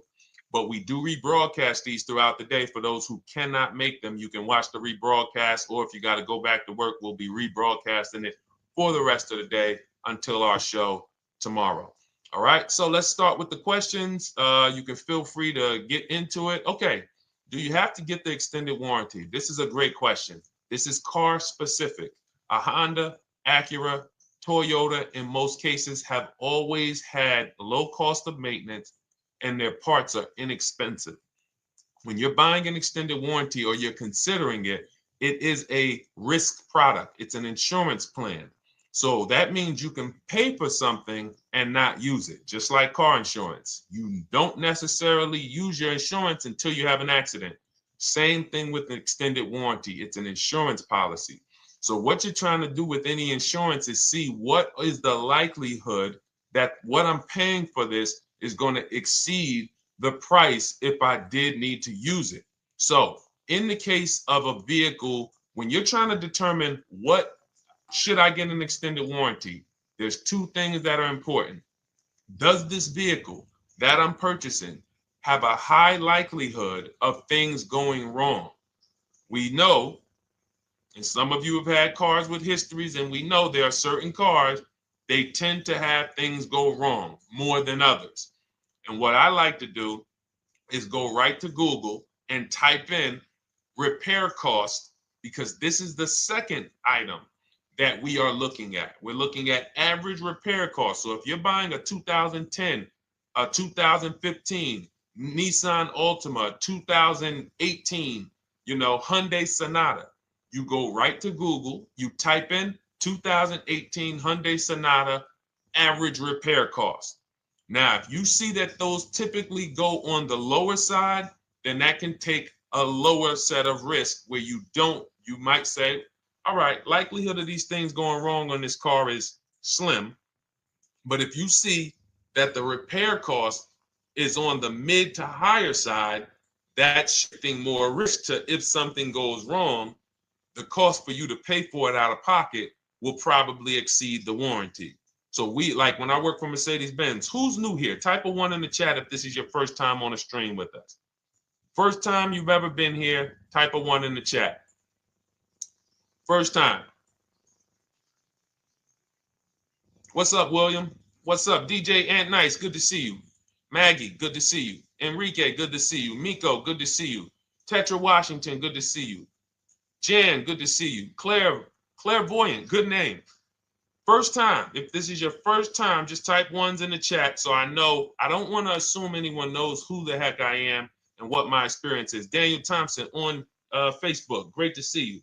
So I worked for Mercedes-Benz for 5 years, General Motors for 5 years, and I ran my own brokerage, my new car brokerage, called Cars from Home. I started it in 2016. Now, when I worked for Mercedes, when people were purchasing a Mercedes, what I would tell them is buy as much warranty as you can afford. Buy as much warranty as you can afford, because I knew that when something breaks on a Mercedes, nothing's under $1,000, and typically it's $2,000-$3,000. So a $4,000 warranty on a Mercedes Benz is usually worth every dime. But at the same time, we have cars that, again, less likely for things to go wrong. And then when things go wrong, if they go wrong, they can typically be repaired inexpensively. Good to see you, Arms Reach. Welcome on Instagram. Shout out to the people checking in live. Great to see you all. So that's how you're measuring extended warranties. You don't want to get an extended warranty on a vehicle that has a low cost of repair and a low likelihood of things going wrong. You can then take your money, put a little bit to the side, have a little emergency fund, that same $3,500 that you would have put into the warranty, or $2,500, you put that to the side over the course of a year, 2 years, put $100 a month to the side, and then have that be your cushion just in case things go wrong. It's better for you to have that money in your bank account, and if things go wrong, you take it to your mechanic. You must have a local mechanic. You guys know I swear by local mechanics on cars that don't have warranties. Even if you have a Mercedes-Benz, a BMW, an Audi, something that is typically harder to work on and takes more of a specialized engineer, there are still plenty of places that have those. I mean, there's shops where they used to be Mercedes-Benz techs. Now they have their own shops. This is who you want, because their cost, their labor is going to be probably 1/3 of what a dealership is going to be. So these are the resources that, again, keep more money in our pocket while getting us the same level of service and experience. Okay, great question. Welcome, Uncle Nene. Good to see you. Uncle Nene. All right, listen. Nicole, good to see you. All right, Dolan, you can pull up the next question. Feel free to start typing your questions. And as we get more questions in, we'll try to get to all of them. You guys know we're not always able to, but we do try to get to all of them. How do I shop around for the best lease deal without affecting my credit? Well, first of all, you're talking to someone who's, just so you know, I've taught thousands of people to lease. I've gotten 7 leases. Now, when we look at what we are doing with a lease, first, we have to consider how we want the information presented to us. We are not letting dealers tell us how they're going to quote us. We are telling the dealers how to quote us. So we are going to have all our quotes. Thank you to everybody hitting the like button. I see you. I appreciate you. And shout out to the sharers. As I see people who share, I always like to give the shout outs to the people who share this broadcast with their friends and their family. And thank you to everyone who's giving gifts on TikTok and Instagram. Appreciate you all. So what we are doing when we're telling a dealership, you give us a quote with first month's payment only out of pocket, 12,000 miles per year, and put all the taxes and fees into the payment, assume tier 1. So we are presenting it now in my book and in my Shop with Deshone programs, my video checklist. I have all the templates. If you're going to do this yourself, you just need to remember how you're presenting this. You can call around to dealerships, because there's 2 ways to do this. Shopping from home. Cars from Home is about showing you guys, and I'm going to be showing you guys a ton of payments. And listen, I don't want you to feel bad, because some of you are going to see that you've left a lot of money on the table. Part of what I have to do here, and I've been doing it for 3-4 years now, is I have to tell you the bad news. For 3 years, I did a masterclass called Everything You're Doing Wrong Buying, Selling, and Leasing Cars. We put probably over 15,000 people through that masterclass.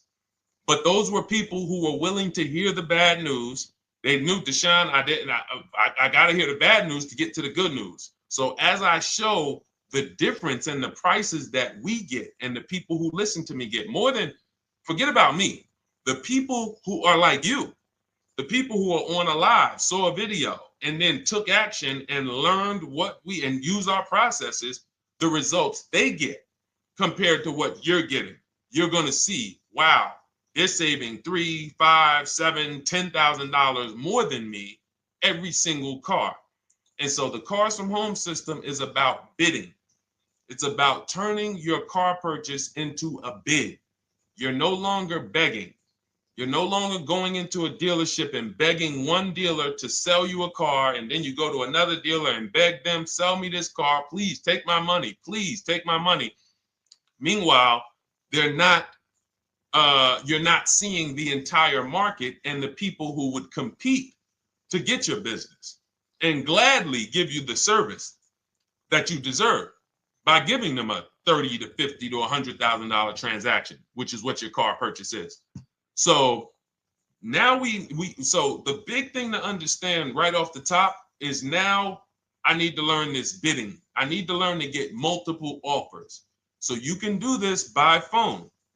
You want to do this by phone, you can call around, but you must give them that information in order for you to compare the deals the right way. Lynette, good to see you. Christina, good to see you. Melvin, good to see you checking in. Rudolph, I see you. Once you actually give them that information, 12,000 miles per year, first month's payment only, due at signing, taxes and fees in the payment, assume tier one. I want the tier one offer. Even if you think I not qualify. Now, if you got a credit score above 670, all your FICO scores, most of you will qualify for most tier one leases.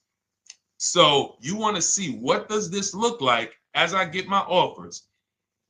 Once you get your offers in this format, you can use the 1% rule as the gauge. The 1% rule is been around for more than 20 years. Everyone who leases and who's savvy, we understood if your lease payment is 1% of the MSRP or less, you stole the car. That includes taxes, that includes fees. You're still in the car. So example, we're looking at a $30,000 car, Hyundai Sonata or a Hyundai Elantra, $30,000 car. When we shop all our offers, if that lease payment is $300 per month, with only $300 due at signing. In other words, I show up, here's $300. Good to see you, GDTV. Thank you for checking in on YouTube. Once I give you that $300, that's my payment for the next 35 months. So that's a very, very low percentage of the car you're paying. It's a 1% rule. Now, in order to get a 1% lease, you need a great lease program, which means the bank has to be supporting the car, rebates, incentives, and then you need the biggest discount, the dealer who's going to give you the biggest discount. Now, one of those we can control. One of them we can't. Which one can't we control? And for those of you who are new here, we don't play around here. But my people who are moving, and again, I'll show you, like a lot of people, we got a lot of people who've been following us, using our processes. They're locked in. They're not casually on a live here. We're not casually here talking. They are locked in. Like, boom, okay, I hear you. They're answering, they're typing, they're not, vacuuming in the kitchen and trying to hear. You can't do. We're talking about your second most expensive purchase of your life. It's going to be, you got to lock in. You got to challenge yourself to block out the distractions while we're on this stream, because this is your money. And if you don't take your money seriously, the car salesman will take your money seriously. Oh, I like that. Praise the Lord. God is good. You don't take your money seriously, the car salesman will take your money seriously. Man. So, all right, now somebody remind me the question I asked. I got so happy about that little catchphrase that I forgot who we were. So I know we were discussing, okay, we're talking about the 1% rule. So now, one of the things we can't control is the bank. We don't know what the lease payment, what the lease program is on a car. So when we shop cars, we are going to now look at multiple offers, and here's what you're going to see. Now, I'm going to show you an example of how we know or how we expose where the dealers are concerning pricing. Now, you can't see this on TikTok, but on YouTube, Instagram, Facebook, you guys can see this. I'm going to tell you guys about it. YouTube just doesn't let us do the same type of stream. But this is a particular Infiniti that we shop for. We have offers ranging, this is a $61,000 vehicle. We have offers ranging from $680 per month, which is a 1.1% lease. So a $61,000 car, $680 per month, that's 1.1%. We divide the monthly payment into the MSRP. Now, we can see here that there are some offers already from dealers that are almost $900, $889 per month. $889 per month, $873 per month. So now when we look and we say, whoa, how can we have two, like we have all these dealers have the exact same car, yet one of them is $200 per month higher than another dealer. Exactly. We call them the 80%. The 80%, even after back and forth, even after, hey, we'll take off some money. All right, we'll drop the payment $50 a month. Their offer is still so high. It's a horrible deal. Now, why would they offer this? And this is consistent. So I don't want y'all thinking, well, the dealers that I walk into, they're different, Deshone. They take off more money. It does not matter what you think. If you don't have the market reports, if you don't know how to get multiple offers so that you can see, we do this all around the country. We have students all around the country in Cars from Home. We have people we shop for. We have over 13,000 books sold now. Like, we have lots of data to prove this. 80% of dealers are going to be overpriced. This is another particular deal on a Toyota, a market report. And you guys can see that the out-the-door prices here, list price, $32,000. Out the door price with taxes and fees, $38,000. That means that dealer is charging all types of fees on top of their price. The $39,000 MSRP. Look at line number 3. $39,000. Out the door price is $41,000.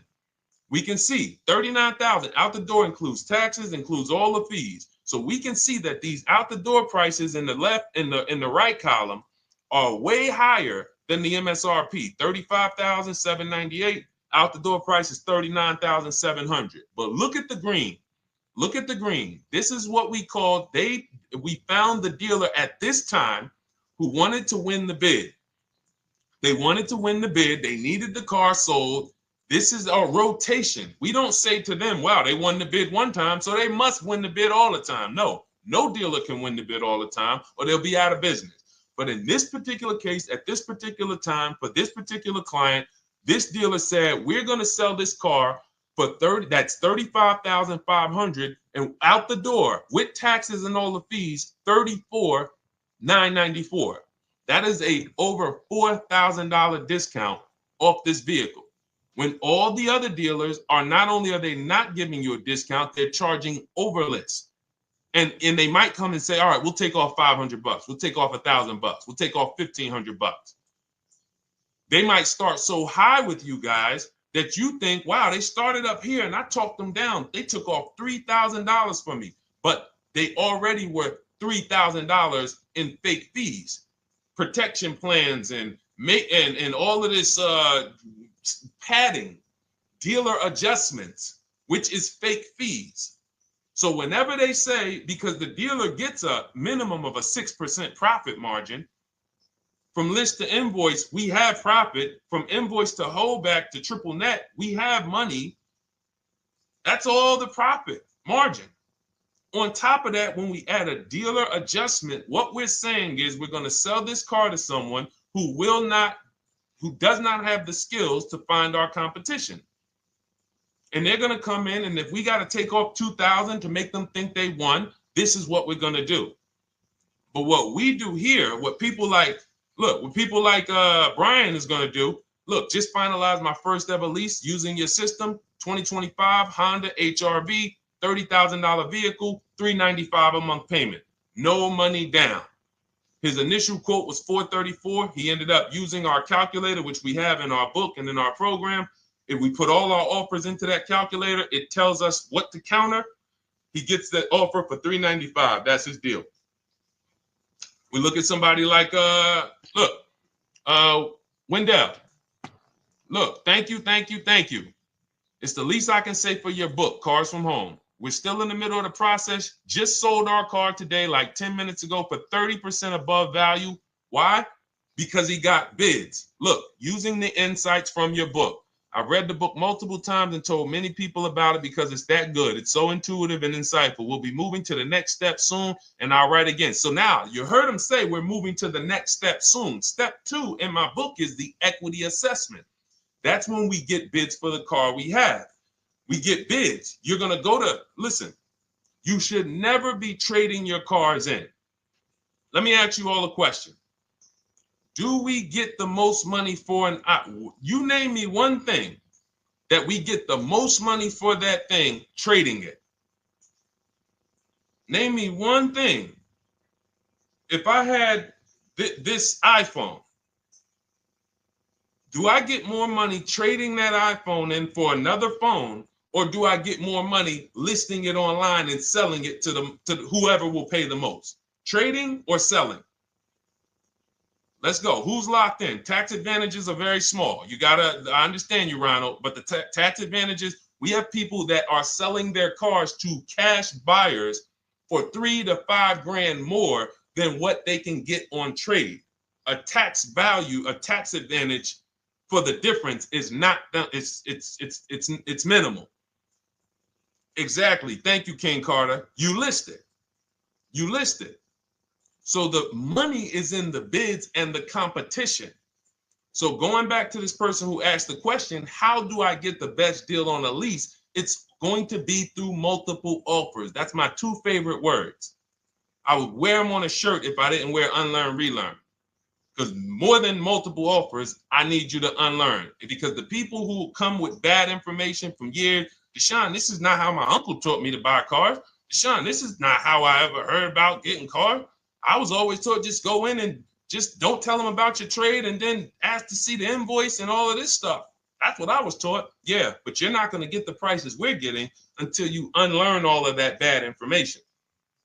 Bidding is how we buy everything. When we go into the supermarket to get spaghetti sauce, all of those companies are bidding.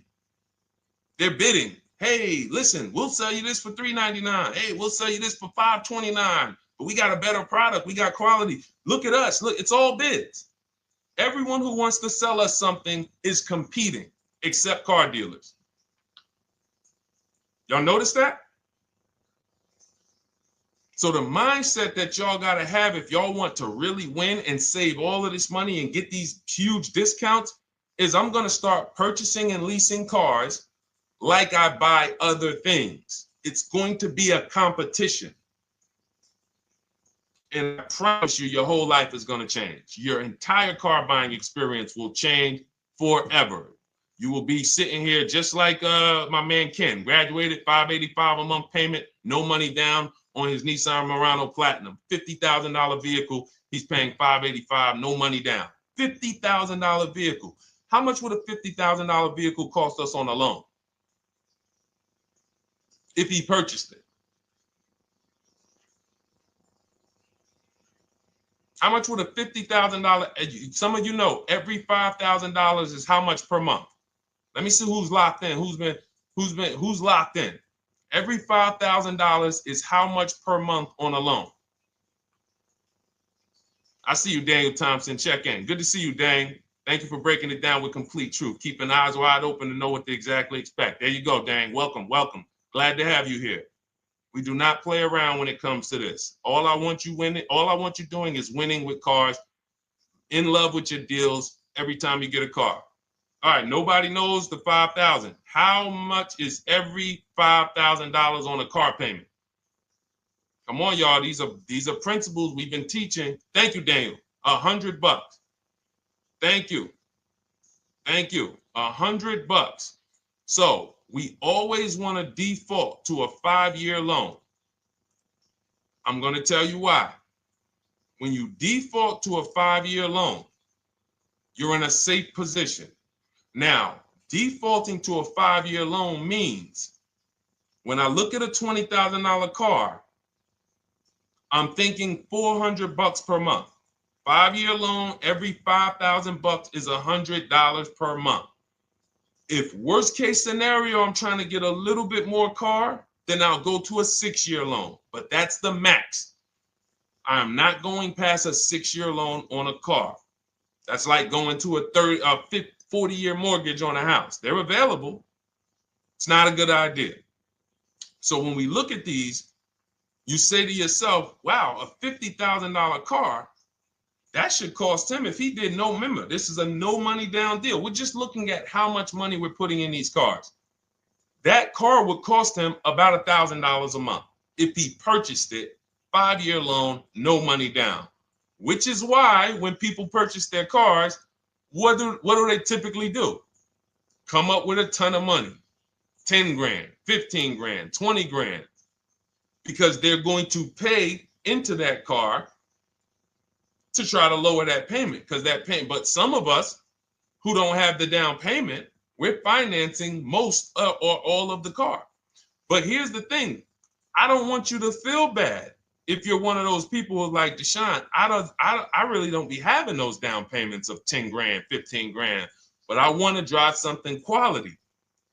Exactly, I hear you. Here's the bad part about the people who are putting 15 grand down on their cars, but they're breaking the 8-year rule. This is what we call in Cars from Home and everything I teach, the most important question is how many years are you going to keep this next car?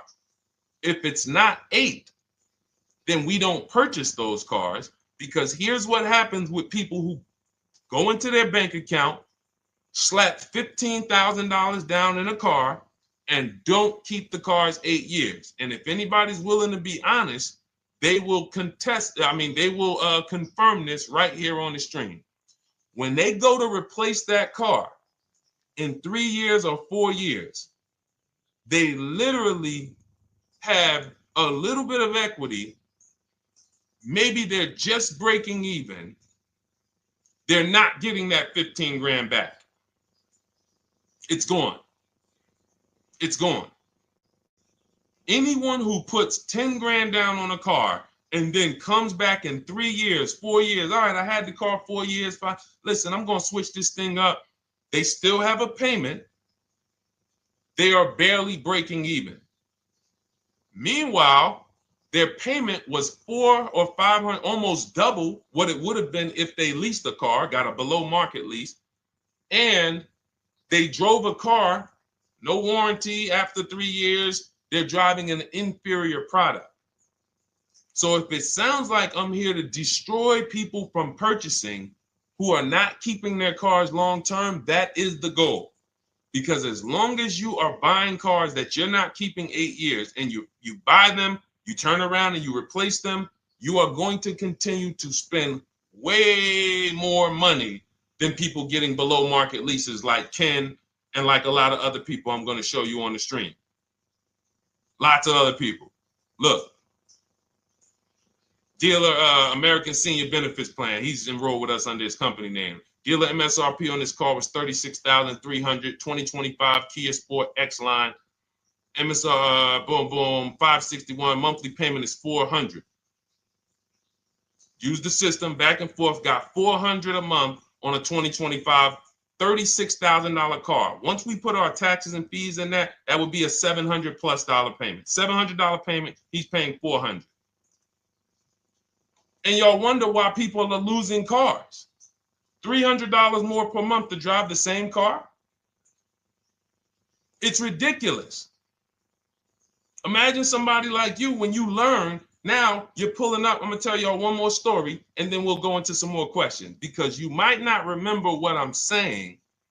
So those of you who have the book, you got this for the rest of your life. But you will remember, hopefully, a story.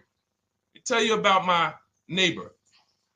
So my neighbor finds out that I'm into this car business and that I educate. And he said, hey, Deshone, I was watching some of your videos and I come across this 8-year rule that you teach. And his wife had actually had a Kia Telluride. Popular vehicles, probably been one of the most popular SUVs, that the Palisade, since 2007, 2019. Super popular vehicles. People were charging $5,000 over sticker for them during the pandemic. People were paying it. We were getting them at discounts. Now, his wife totals the truck. She has an accident, totals the truck. She's fine. Truck is totaled. He was financing it. He said, Deshone, I see this 8-year rule thing, man, and I don't keep my cars 8 years. I said, okay. He said, so I'm thinking I should, like, you're saying I should be shopping for a lease on my next one. I said, exactly. I said, make sure you get multiple offers, because if you just walk in and say, hey, work me up a lease, they'll give you the same payment you had on the purchase. And then they'll tell you something ridiculous that they want you to believe, like, hey, the lease is the same price as the purchase, so you might as well just purchase it. And people believe this stuff. Now, I said, you get multiple offers, stay at home. He calls me, he says, Deshone, I got the new version of the Telluride, new. I'm paying $479 a month. He's $497, and then he said, I think he put down like $1,000, bring it down to $479. $497. He was just paying $800. Do you think anyone can tell him anything about leasing? He's pulling up in the same exact truck. In fact, the newer version. He knows he wasn't going to keep the car long term anyway. He's not going to pay it off and then keep the car and have a paid off Kia Telluride for 10 years. That's not what he does. He keeps them 3 years, 5 years, 7 years, and then he replaces them. So why is he paying $800 a month for years, no warranty, when he could be driving brand new ones for $497 a month, problem free? But as I said, some people are determined to pay more. But the people who, once you get this leasing thing, if you're not keeping your cars, it will change your life. Now, again, I got a car I'm purchasing, we're keeping it. Anything you are buying, keeping 8 years, forget about leasing. It shouldn't be a thing. Who keeps their cars more than 8 years? Let us know. You're an 8+ year person, let us know. In fact, I don't even want to ask, who has a car right now that they've had more than 8 years? And then we'll answer. I want to get Kathy's question too. And then let's get some purchase questions. Let's get some used car questions. Let's get some bank financing questions. We do it all here. But one of the most misunderstood subjects is this leasing thing, and it is costing you guys thousands of dollars every year.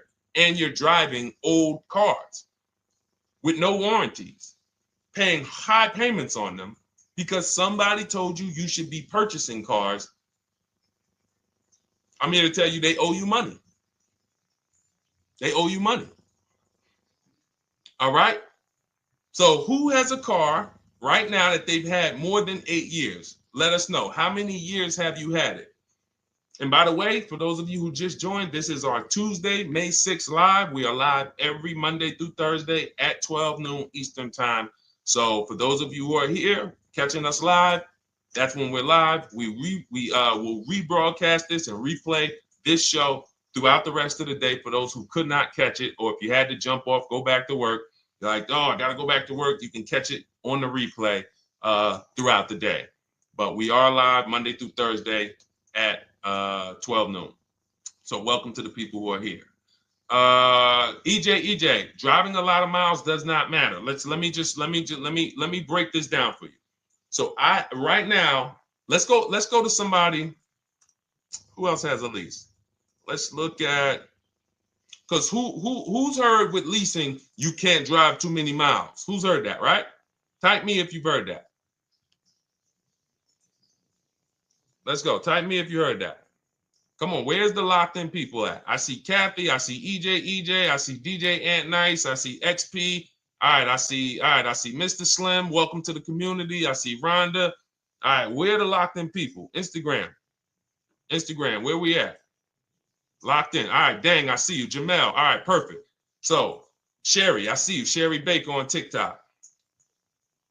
So you've heard, oh, you can't drive a lot of miles with a lease. Let's be clear here. You choose the mileage on your lease.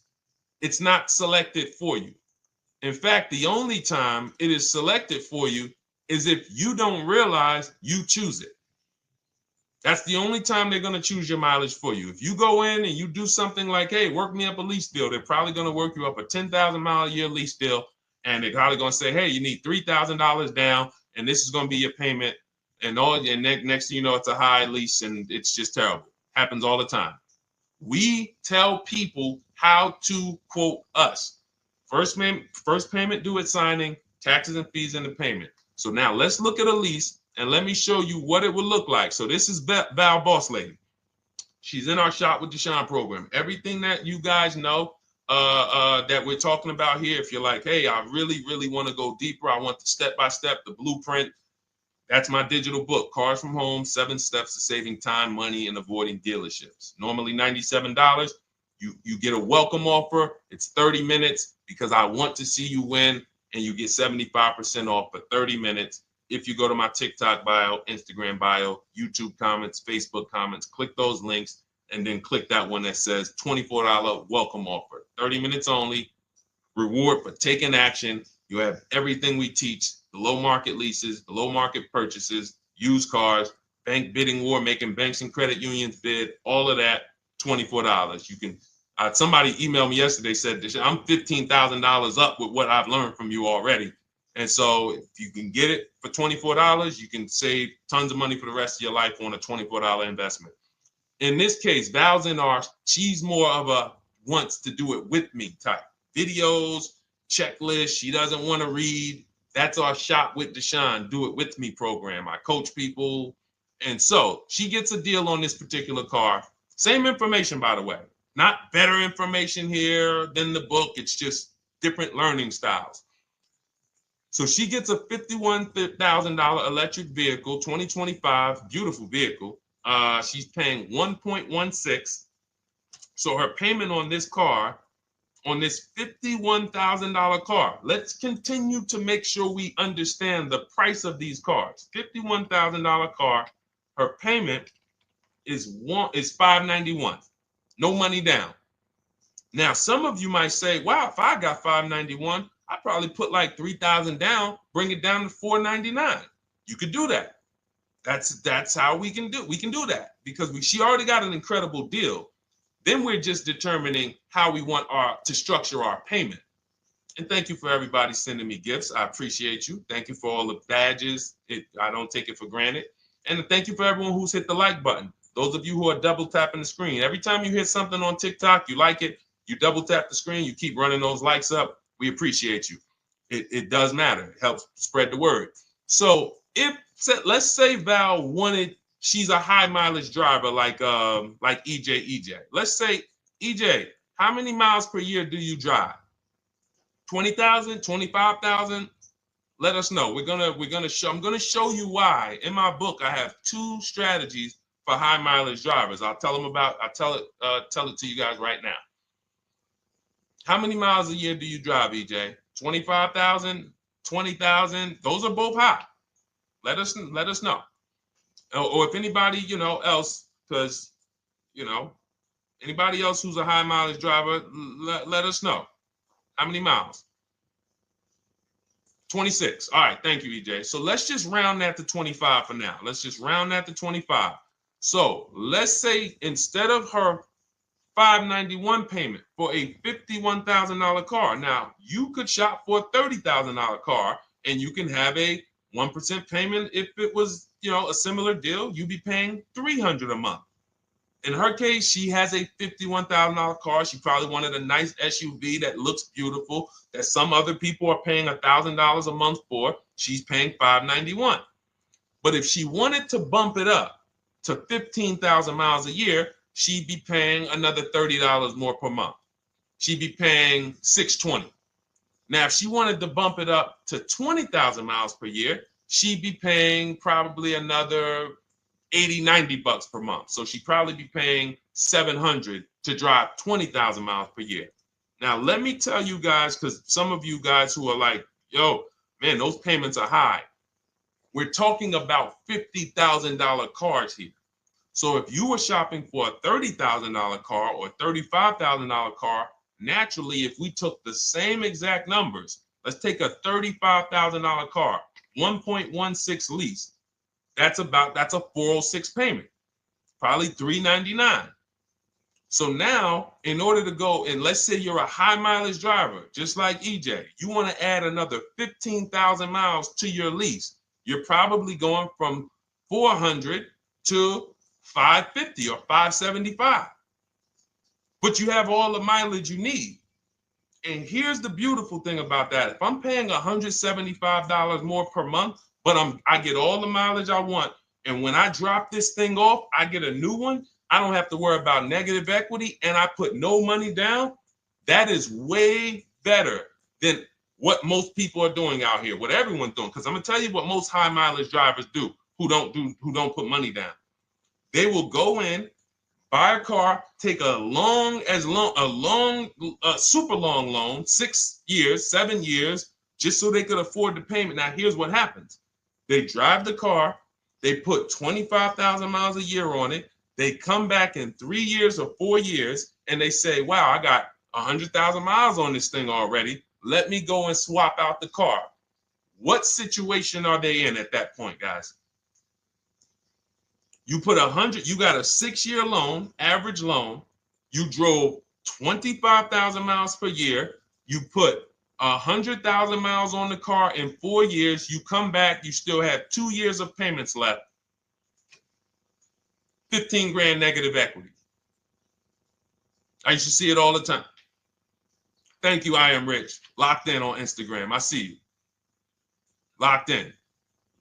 See it all the time. Every car salesman who has dealt with a normal 25,000 mile high mileage driver that does not keep their cars sees it all the time. They come in, yo, man, what you do for a living? Man, yeah, I do DoorDash, I do Uber. Oh man, I work in sales. You know, I'm on the road a lot. You know, I'm here. You know, all right, I want to replace this thing. I got like 110,000 on it. Okay, you still got a loan on it? Yeah. All right, we already know you got negative equity. Then we appraise the car. All right, the car's worth like 7,000. How much you owe? Man, you owe 19,000. All right, well, what can I do? Can you get me into something? Roll that loss all the way over. On top of that, you finance the car, so your payment is high. You finance the whole car, so you're paying a high payment compared to if you had leased, just literally shop for your leases, added your miles to the lease that you needed. You're paying $175 more per month. You got a brand new car. And I'm going to tell you, I did not make this up. I learned this from someone. A lot of what I'm teaching you, I learned from my clients when I was in the dealership. This guy, I worked at Hyundai for six weeks. Man, this dealership, the owners got indicted. I got out of there. Way before the owner got indicted. It just had straight up highway vibes, like the worst you could ever imagine. As I was in there for 6 weeks, I was a manager. I enjoyed being a manager. We did a lot of deals in my department in 6 weeks. But I said, I am out of this place. Anyway. But I learned something very valuable there. We had a client a customer was returning his lease on his Hyundai Sonata. Guy comes and I'm grounding the lease. I'm doing the paperwork for him. He has 72,000 miles on the car. 72,000 miles. I said, how the heck? I said, you lease this? He said, yeah, I always lease. That's all I do. He said, I used to buy my cars every single time I came. I had to put large down payments, 10 grand, and then I'm still having negative equity when I come to trade it in. I'm having high payments. It's ridiculous. I looked at his payment, and let's say the average payment for a good deal on a Sonata at that time was $300, $325, whatever it was. He was only paying like $550. He was only paying like $150, $175 more per month. He had a 25,000 mile a year lease. And that's what he did. I drive these cars. I'm on the road. Boom, boom, boom. I change my tires. I do my maintenance. 3 years. It's a fixed cost. There's no variable cost. I don't have any surprises. I'm not getting hit with a negative equity bill that I got to transfer, which means when I transfer my negative equity, I get less car on the next transaction. Because if I got to bring over 15 grand of negative equity, that's probably 300 a month that I'm paying for my old car when I get my new car. So if my new car was 400 a month, but my negative equity is another 300 a month, I'm getting less car for my money because now I got to take all those losses and bring them over to my new car. This is high mileage drivers and people who don't understand leasing. That's why you're losing so much money. And when you just flip the switch and realize Deshone is not talking to me emotionally, I am not talking to you about never do this, never do this, like these other people who say this, do this. This is how you buy a car. They never talk numbers. Y'all notice that? You notice that, right? You never hear them talk numbers. It's always never do this, always do this. This is the worst way to do this. This is the most expensive way to do this. This costs you the most money. They never talk numbers, though. That's why everything I do is to show you the numbers. Thousands of transactions since 2006 in the car business, helping people the last 4 years all around the country. This is the numbers that they might not understand. So if you're not keeping your car 8 years, it does not matter if you drive 20,000 miles a year, 25,000. You should be looking at a high mileage lease. Or my second strategy for high mileage drivers is this, because some of you want a nice car. This is for my people who you're like, man, Deshone, I'm on the road. I got my car that I do my work in. I kind of, slep it around. I don't really want to lease something and then put, that wear on it. I got stuff. I'm throwing bags in the back, whatever it may be. There's a strategy we created called 2 cars, 1 payment. And what will happen is your first car will be a purchase. And if you have an existing car, you're going to keep that. So let's say you have a car now, you're driving a lot of miles, you're doing your 25,000 miles a year. You pay that car off. You keep that car, and then you go and you lease you something nice, regular mileage. So you might get a 12,000 mile a year lease, and then you drive 12,000 in your mileage car, 12,000 on your nice car.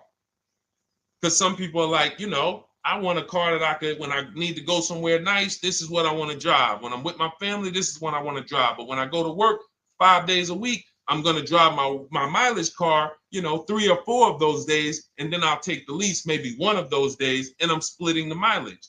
You still have 1 payment. It's low. And then every couple years, you replace the mileage car or you replace the lease car, and depending on when the lease is up. But you want to keep that, and that mileage car should be something that will last. Ideally, something that you can get 200, 300,000 miles a year out of that car. Because that's what that car is there for. Man, I'm hopping in this thing, man. Oh, transmission went out at 170,000 miles. Go get you a rebuilt transmission. Boom, boom, drop it in there for $2 grand. Get another 80,000 miles out of that car, but you still got your lease car, and you're just splitting the mileage. Both of those are short-term strategies for high mileage drivers. That is not for long-term people. If you're a long-term person, I keep my cars 8+ years. Forget about leasing.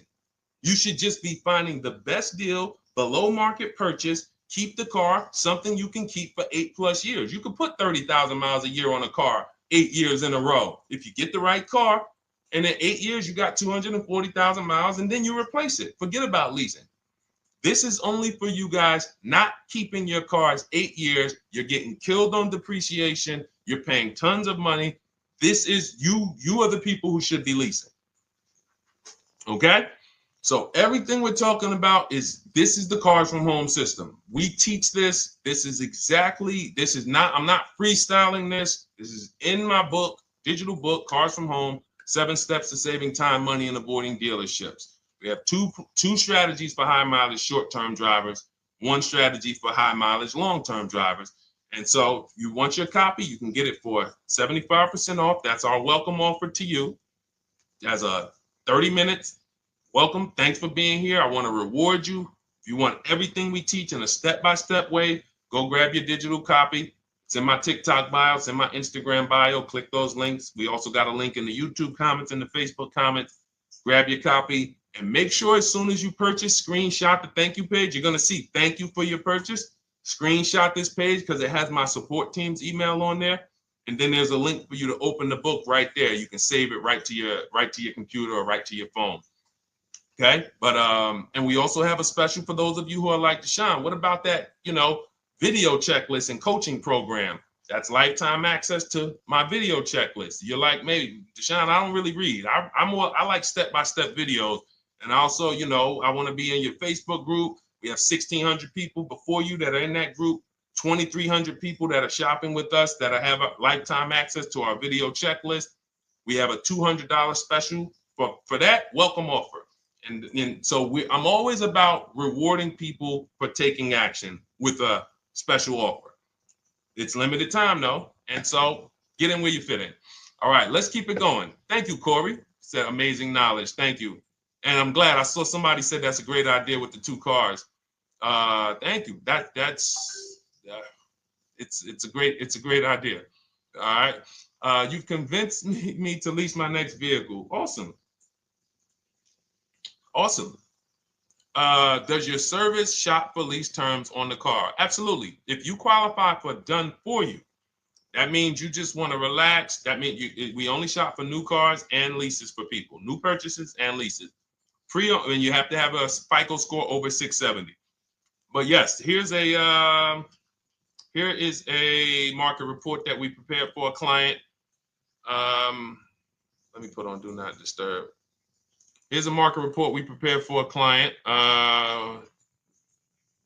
Okay, so I showed you that that's an affinity. We didn't even finish that. We had just started for this client.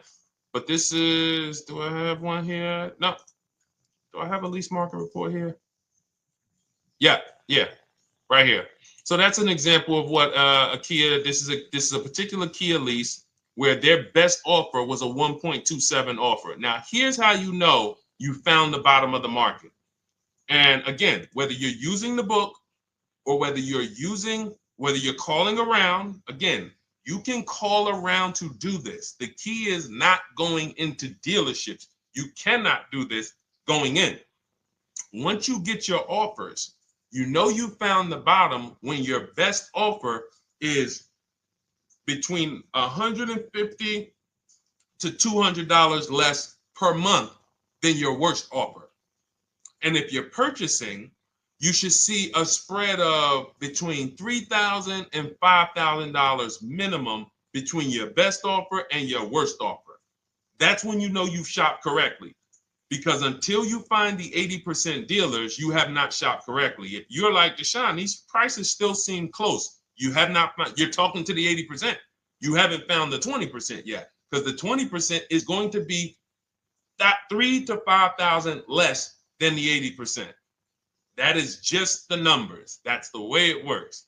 So yes, so when some cars you're going to see that the lease program won't allow for a 1.1% lease. The best offer, like, we've shopped Hyundai Palisades for years. And I got my dad one back in November. And his best offer is like around 1.3, 1.28.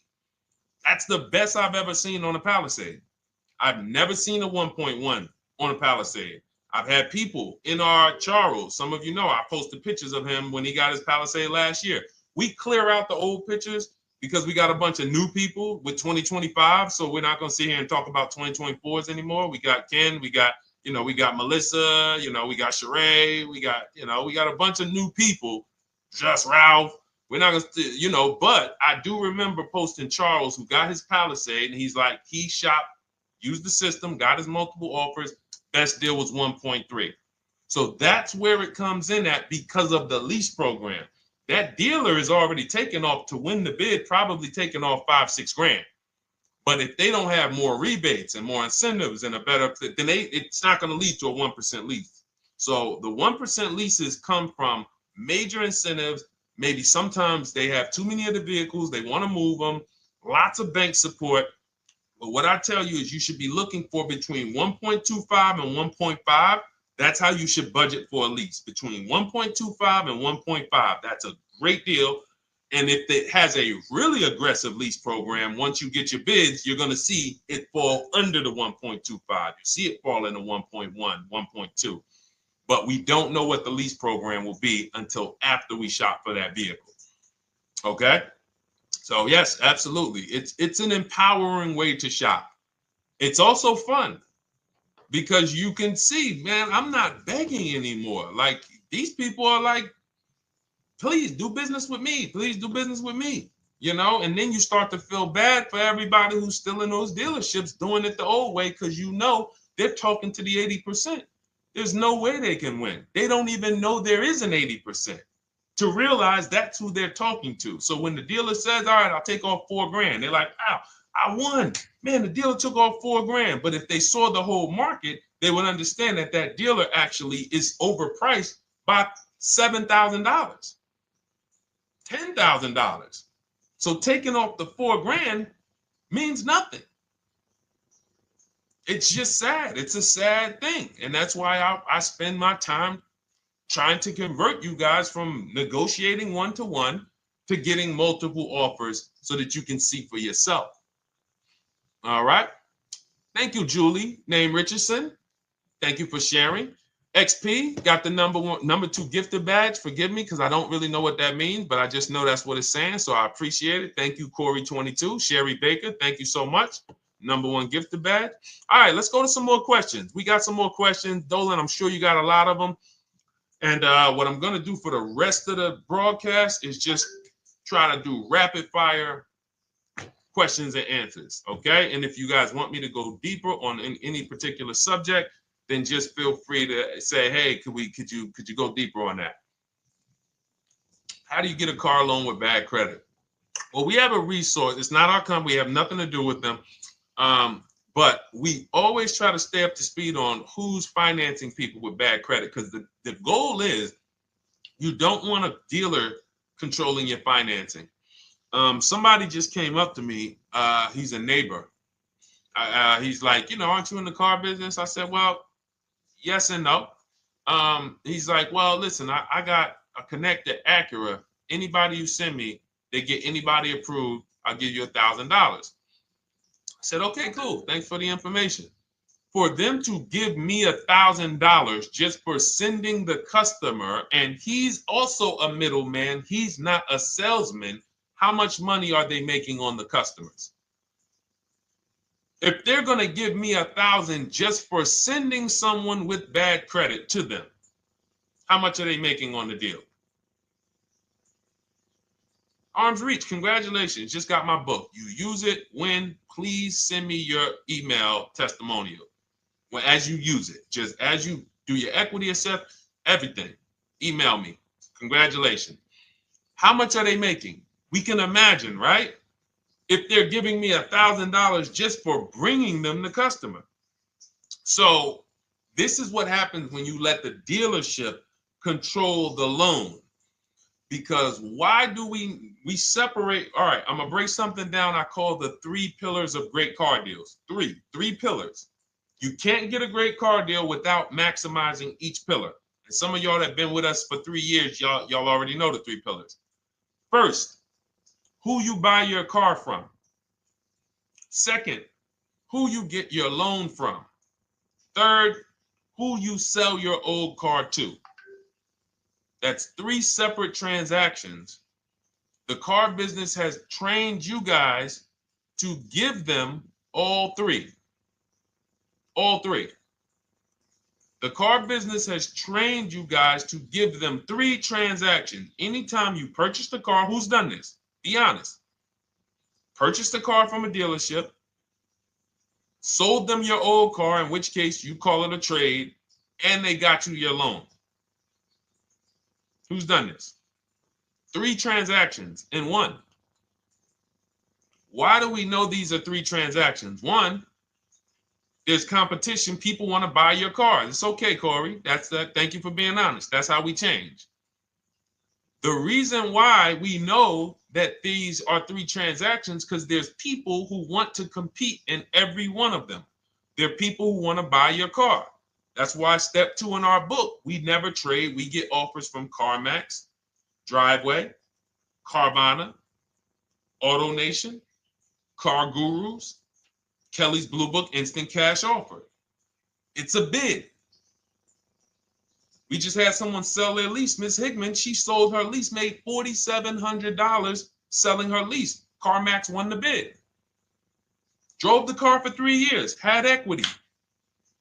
She dropped her lease off. They gave her $4,700. Won the bid. That's one pillar. Second, who I'm going to get my loan from if I'm getting a loan. Those of you who are paying cash or leasing, this is not a pillar. But we need to bid out our loan. We had a great talk yesterday on our show yesterday where I asked, who do you guys get your loans from? Most people said the bank, the credit union, the dealership. One person said the right answer, whoever gives me the best APR. That's the right answer. And then we have who we buy our car from. There's banks and credit unions that want to compete for our loan. There's multiple dealers who want to compete to sell us a car. So we can't get a great deal until we have bid out each pillar. And that's why when we have bad credit, if we let the dealer now control, this dealer has a car. We didn't bid out that car to find out, is it a great price? Now they're also giving me the loan and they're charging me 25%. We didn't bid that out to see, is that the best loan I could get, even with my bad credit? Is that the best loan I can get? So the key, what you want to do first if you have bad credit is I'm online looking for anyone who will finance me with bad credit separate from the dealer. I'm not going to Carvana.com and saying, hey, you can get a car with us you can get a loan with us as long as you buy a car from us. You're mixing the transactions. You're taking away my ability to get bids. I'm finding someone you should check out. There's a resource. Oh my goodness, what's the name of the company? It's in my book, but I want to give it to you. Goodness, it's slipping my mind right now. Send me an email or a DM, because here's the thing. If you use just that part and get the loan funded, but you don't know how to bid out everything else and structure your transactions, and are you keeping the car 8 years?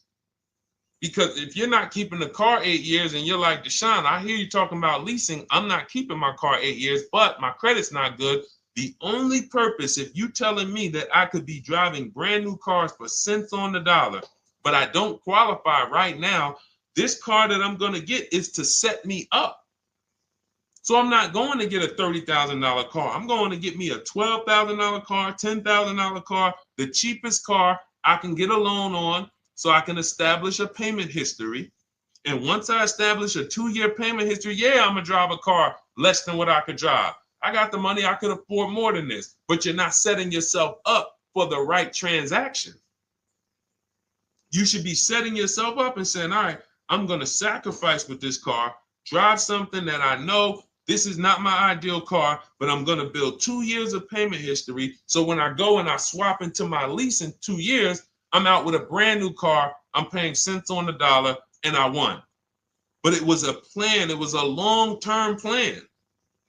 This is the second most expensive purchase of your life. You can win every single time, or you can lose and set yourself and your family back 5 to 10 grand each car or more. Every time you get a car, it's 5 to 10 grand more you're coming out of your family's bank account than what could have. Then you got the car breaking down. Now you got tow trucks, all because you don't have an actual plan you're rolling out. And that's what I see a lot of people do with bad credit. Oh man, I got bad credit. I'm just going to go and get me something. I could afford $600 a month. And they go and buy the most expensive car. But because 25% interest is on the loan, they're not getting the most car for their money. Now, 3 years down the road, they're going to pay the high payment, still have negative equity because the interest is so high, and then they go and swap and do it again. And because the payment's so high and the car is older, because they want something fancy, but they really can't get that because, again, the interest is high. That's eating into their budget. Now they're going 3 years down the road. They missed 3 payments. They were late 3 times, so they're no closer to leasing. Credit's still bad. This is disaster. So if you're a long-term person, I break it down for you guys into two groups of people: long-term, short-term. Long-term high mileage driver, short-term high mileage driver, different plan.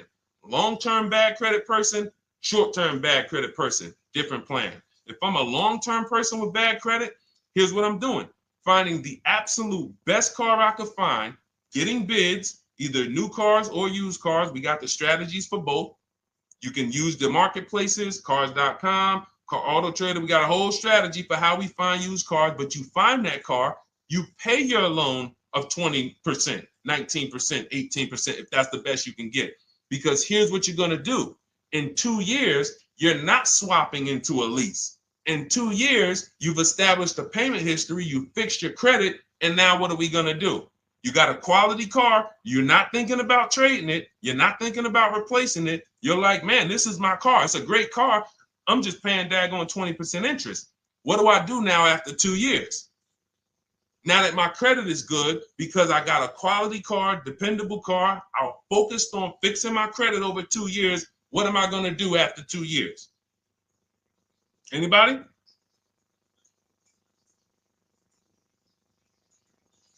Thank you, Arms Reach. Refinancing the car. Exactly. Exactly. So that's the bad credit long-term strategy.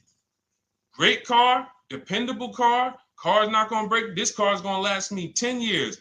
Right now, when I bought it, 20% interest rate. That was where my credit was. But I worked on my credit. Boom. I'm a 690 now. I'm a 720 now. I'm refinancing that into a short-term, into a shorter-term loan, and I won. Pay this thing off, and I'm going to keep it. Nothing to talk about leasing. Leasing only comes into play where the 8-year rule is concerned. I'm not keeping this next car 8 years. I should be setting myself up to lease, or I should be leasing. That's how I'm going to save the most money, keep the most money in my bank account, have the best car. Not even close. Not even close. All the wins for the purchasers are after 8 years.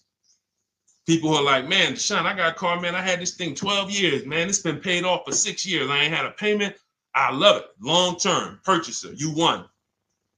You won. Who's in that situation? Who has a car outside that they've had for more than a decade?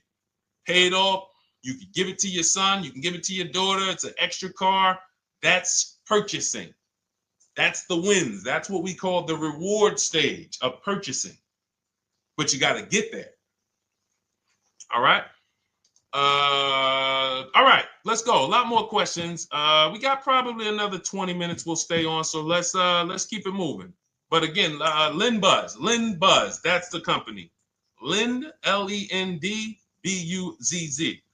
They started, I started seeing them about 18 months, 2 years ago, and they were loaning to people with, international students, people who didn't have credit.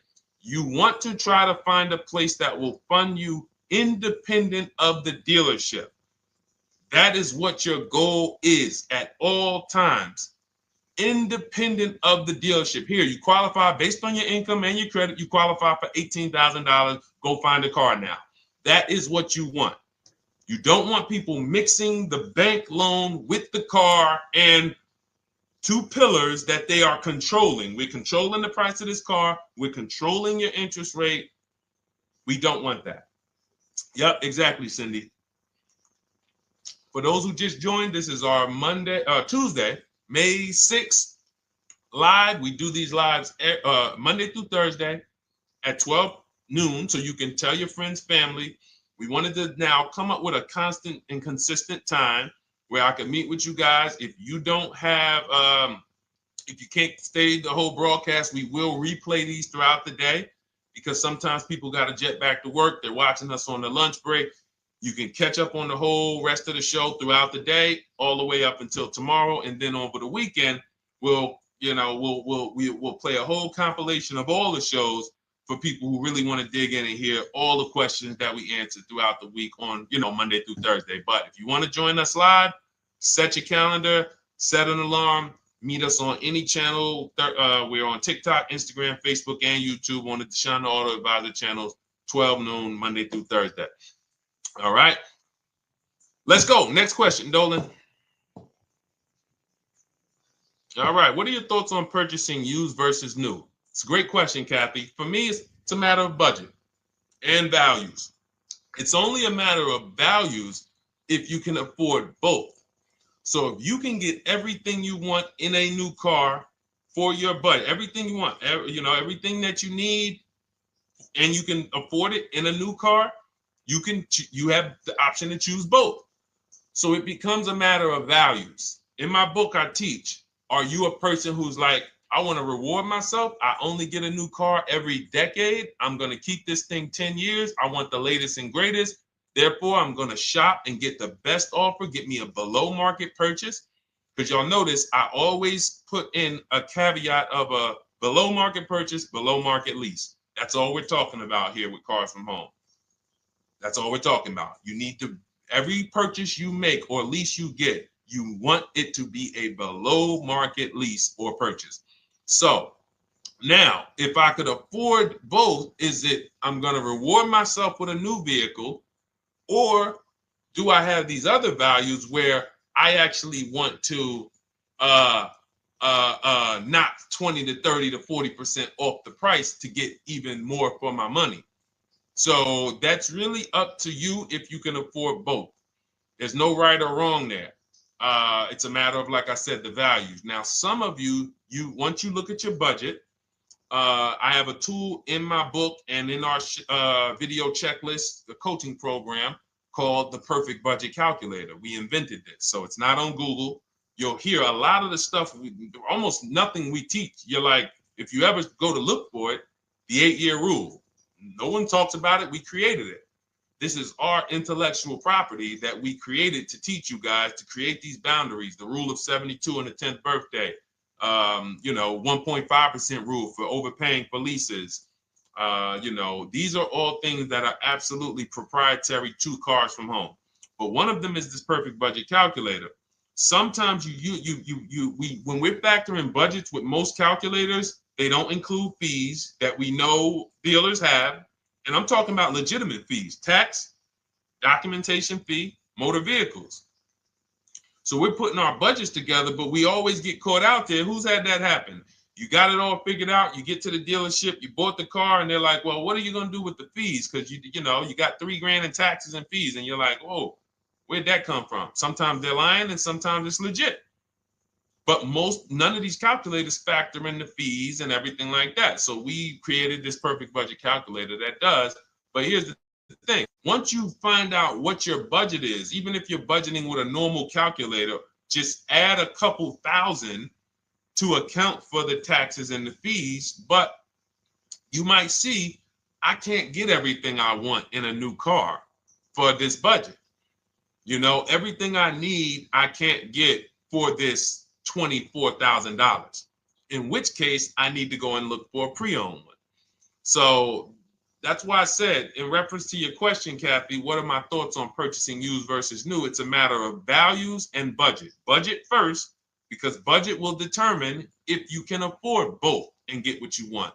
But if you can afford both and get what you want, then it's a matter of values. Okay?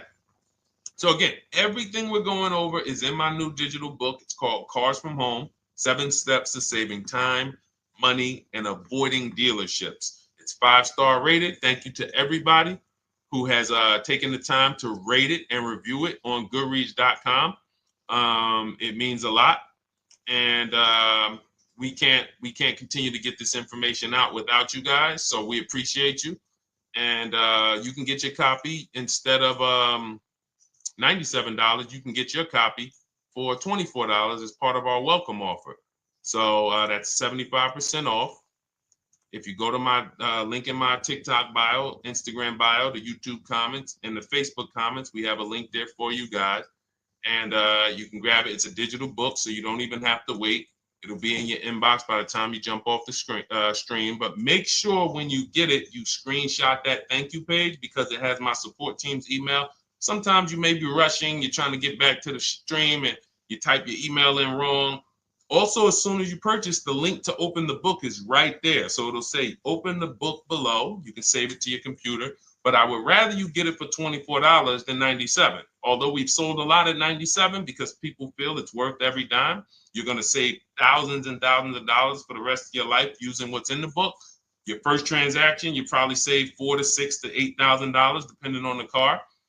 So $97 is great, but $24 is even better. All right. And for those of you who have a different learning style, you'll see in there, shop with Deshone. You're more of a do it with you person. Do it with me, Deshone. Okay. We have lifetime access to shop with Deshone, and I coach you personally for 6 months. So we jump on Zoom calls twice a month. And some of you who may qualify for done for you, just do it for me. If you qualify for that, we have a welcome special for that too of $300 off. So get in where you fit. And those of you who are new or you're like, Deshone, I like what you're talking about, but I still don't trust you. You can start with our free cheat sheets. So just start somewhere so that you can start to reinvent how you're car shopping. Magley, how are you? Oh man, of course I remember you. Following for years. You actually were following me from the time God blew me up on TikTok. That was 2021. So I absolutely remember you and I appreciate you. And yes, it's so good to see you. Absolutely. Absolutely good to see you. All right, Dolan, we got a couple more questions. We got time for a couple more. Let's try to go as fast as possible. The discount for the book is not working. It says time ran out. It's 30 minutes. I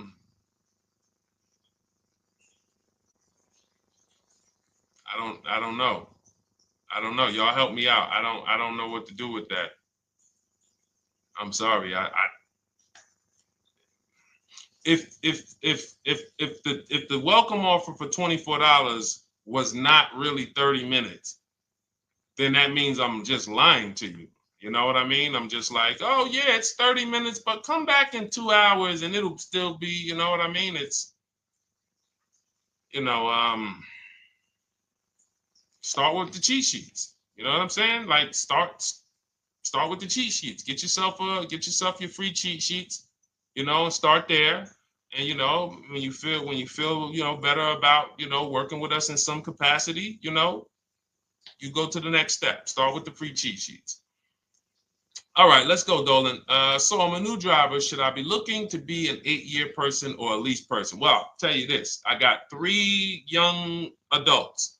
2 my daughter, my daughter who's 18, my niece who's 20, and then a young man that I, basically like a son to me who's in the Navy and he's 21. Well, he'll be 21 this year. So he's 20. Now, they all called me in the last 3 months because my daughter's getting her license. My daughter didn't call me. She's getting her license in the next, in June. And we've all talked about this. How should I get this car? Now, my situation when I was 22, I'd already bought a $500 Mitsubishi Eclipse.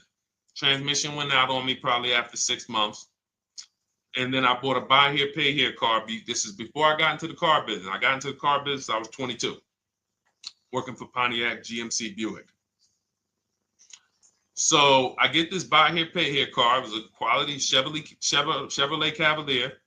I didn't know anything about cars, so I went to a local spot. They said, hey, put down this, just pay us $50 a week. So I did that. But 22, I had my daughter, and my boss says to me, hey, why don't you lease something? And I was already selling cars, but I just didn't think, could I even, qualify for a lease? I don't even know what I was selling them, but I'm just literally doing what most salesmen do. All right, he wants to lease. All right, what's the payment? Yeah, tell him it's this. All right, perfect. They said it's that. Oh, that's a little too high. All right, they said it's a little too high. All right, so that's what I was doing. I didn't really understand anything. That's most car salesmen. So I end up getting a Pontiac G6. I'm 22. I paid $256 a month. Now, it would have been less but I didn't get a tier 1 approval because I didn't have, I think my credit was like mid sixes at that point. And you know, you really want to be over 670 to get most of the tier 1 approvals. But it would only raise my payment maybe 25 bucks. Wasn't a lot. Now I'm 22. I'm driving a brand new 2007. It's still 2006. 2007. I'm pulling up, brand new car, full warranty, $256 a month. At the same time, I have a friend, got a vehicle, Toyota, financed it, went in. She had, you know, we had our, she had a young child, a little older than us, maybe 1 or 2 years older than us. And then she goes and she purchases a car, $500 a month. She didn't get ripped. That's what a $20,000, $22,000 car costs. She got a Corolla, $500 a month. We're 22. Plus insurance. This is enough to break a young person, young family. I'm paying $256, she's paying $500. That right there. When I tell people that story, it's amazing to me how many people will say, Deshone, when I got my first car, my parents took me out. We financed this car. We financed this. I was paying $400, $500, $600 a month. Whether the parents were paying some of it, or they were paying some of it, or they were paying all of it. Thank you, Kathy. Appreciate you sharing. So this is what all of them, all three, well, 2 of them, I don't know about the young man, because his parents,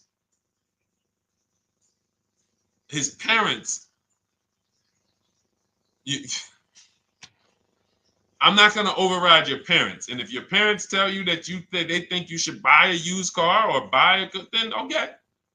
But I'm just telling you, when you see my daughter and you see my niece pull up in brand new cars and they have low payments and they don't have to worry about getting stranded on the road, hey, call the tow truck. Do we still have a warranty on this thing? So I would be telling, again, 8-year rule. Because if I've had young people in their early 20s who are like, I'm not even into cars. Like, I'm going to buy this and I'm going to keep this car. Like, I'll keep it 8, 10 years. I don't. And I've had some people who they know when they get a better job, when they move to this, they're going to start a family. They're probably not going to keep the car 8 years. So it still goes back to the 8-year rule. Always. Always. Most young people, most people should be leasing their cars. That's how I did very well throughout my 20s. Praise the Lord, because I did not have high car payments. I didn't have cars breaking down on me where I had to be like, oh man, couldn't get to work today. Not many 20-year-olds, 23-year-olds are keeping cars 8 years. So when you're putting them in used cars, you're really setting them up for failure in a lot of cases, compared to if they were just leasing, getting look, because some people be like, wow, are $300 car payments still out there? Oh yeah, they're still out there. Just you just are shopping for the right car. I know India had her look, Rosalie, she's in our done with you video checklist and coaching program, like Cars from Home. She's, you know, this is our Facebook group she's commenting from. 3 vehicles she got, all for her sons, all of them. A Nissan Rogue, $399 a month. That's a $36,600 car. She got a Mazda CX-30. That's a $28,200 car. Payments $339 a month. $339 a month. And then she got a Mazda CX-50 for her other son, $40,000. On top, we haven't even talked about the equity and leases and selling leases and, you know, really maximizing the equity, because she said she got $6,700 selling 2 of the old leases. $6,700. Drove the cars for 3 years, had equity, bid it out, sold 2 of them, $6,700. You're probably like, Deshone, I didn't even know you could sell a lease. My question is, how much has that cost you? So when you're looking at investing in anything we're doing, be it my book, be it Shop with Deshone, our video checklist and coaching, be it our Done For You program. One thing that we do covers everything. Your first deal, if you're moving, you're gonna be like, shoot, I got everything I just invested back times 10. That's what we hold ourselves accountable to. Just her equity alone, she made $6,700 selling 2 cars. Didn't even know I could sell leases, and I just put $6,700 in my pocket selling 2 leases. Whoa. So $300 payments.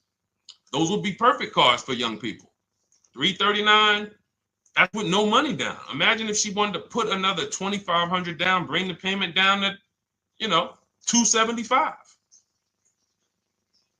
This is the way to be moving. And those of you who are getting this, are you getting this? If you're getting this, type some dollar signs. Who's getting this? Who's getting this? Type dollar signs in the chat. Who's getting it?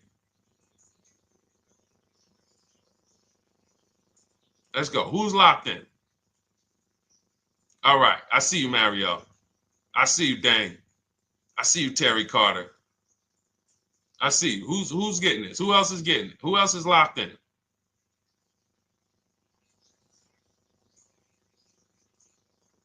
A lot of y'all on here. Listen. I see you, DJ and Nice. I see you, Arms Reach.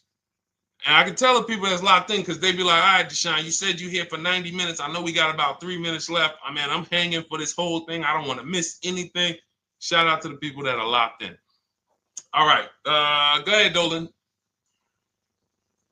Should the out-the-door price include your trade? First of all, that's a curse word. All right, we're going to go back to that because I got out of saying that for a while.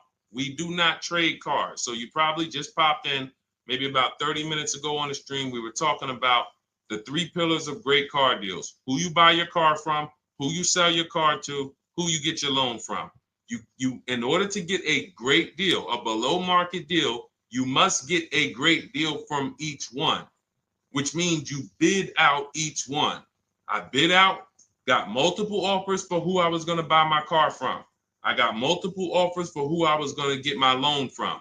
I got multiple offers for who I was going to sell my car to. I bid out everything, therefore I got my great deal. If you bid out this, but you don't bid out this, and somebody you get an interest rate of 7.1 when you could have got an interest rate of 5.2, you lost $2,000. Depending on the cost of your loan, how much you're financing, you lost $2,000. Yeah, you did a bid on who you bought the car from, or you didn't bid out your trade, therefore you didn't find the highest bidder. You traded your car for 14. Another bidder would have paid you 18. You lost $4,000. So you got to bid out everything. That's why we do not trade. The only people that have to trade are people with a lot of negative equity who can't pay off the difference. And that's why I am the reason for negative equity is not understanding leasing. You buy your cars, take out loans, switch the car. Negative equity. It's literally the reason for negative equity is I should have leased, but I didn't. Now I have negative equity because I'm replacing this car with a loan still on it. So out the door price will not include your other car. And if I was trading a car, then yes, the out the door price would include the trade. But because we do not trade cars, our out the door prices don't include the trade. Let me show you an example of what our out the door prices look like. So these are some spreadsheets for our Done For You program where we shop for clients. You can see here, this is we shop for a Subaru for this particular client. In this case, look, and you can see the MSRPs for this car is an inexpensive car, $27,000, $26,000. Look at the out the door prices, 29, 30, 30, 29, 29. These are all out the door prices with the taxes and fees. So you can see these dealers are giving either no discount or a little discount. 27 out the door price is 30,000. But look at the winner. Look at the winner. This particular dealer won the bid at this particular time They're not going to win the bid all the time. In this particular case, they needed the unit. $27,900 is the MSRP. Out the door price is $27,463. The out the door price is lower than the MSRP. How? Because they took off almost $4,000 in discounts. Almost $4,000 in discount. So every time you shop for your used cars or new cars, this is how you should be shopping. If you're not leasing, this is how you should be shopping. I'm getting multiple offers, out the door prices, comparing who gave me the best offer. Who gave me the best offer? Oh, look, Daniel Thompson said, D, I'm bidding out to sell my car and got a $4,000 swing from the lowest to the highest bid. This is the people who you listen. If I can bring them on and have them talk, they would be talking to y'all about how different this is. I didn't bring you here on a Tuesday afternoon, or you're not watching this. If you're watching the replay later on Tuesday, or maybe, Wednesday morning, we go live at 12 noon, Monday through Thursday. So we replay the show just for everyone who missed it. You can send all your friends, family, go to Deshone the Auto Advisor's pages, watch the replay from today's show. But they know this is, I didn't bring you here to talk to you about hundreds of dollars. We are talking thousands of dollars at all times. There is never anything that we talk about that is hundreds. Let someone else talk to you about how you can save a couple hundred more per month. We might be talking about hundreds per month. That might be the only time we're talking about hundreds, $200 per month. But other than that, which equals thousands. We're not here to figure out how we're going to save $50 this month. No, this is big, huge money. So thank you, Daniel. Thank you for tapping in with that information. So, all right, listen, guys. Everything we teach is in a step-by-step format, because when it's not step-by-step, you'll get overwhelmed.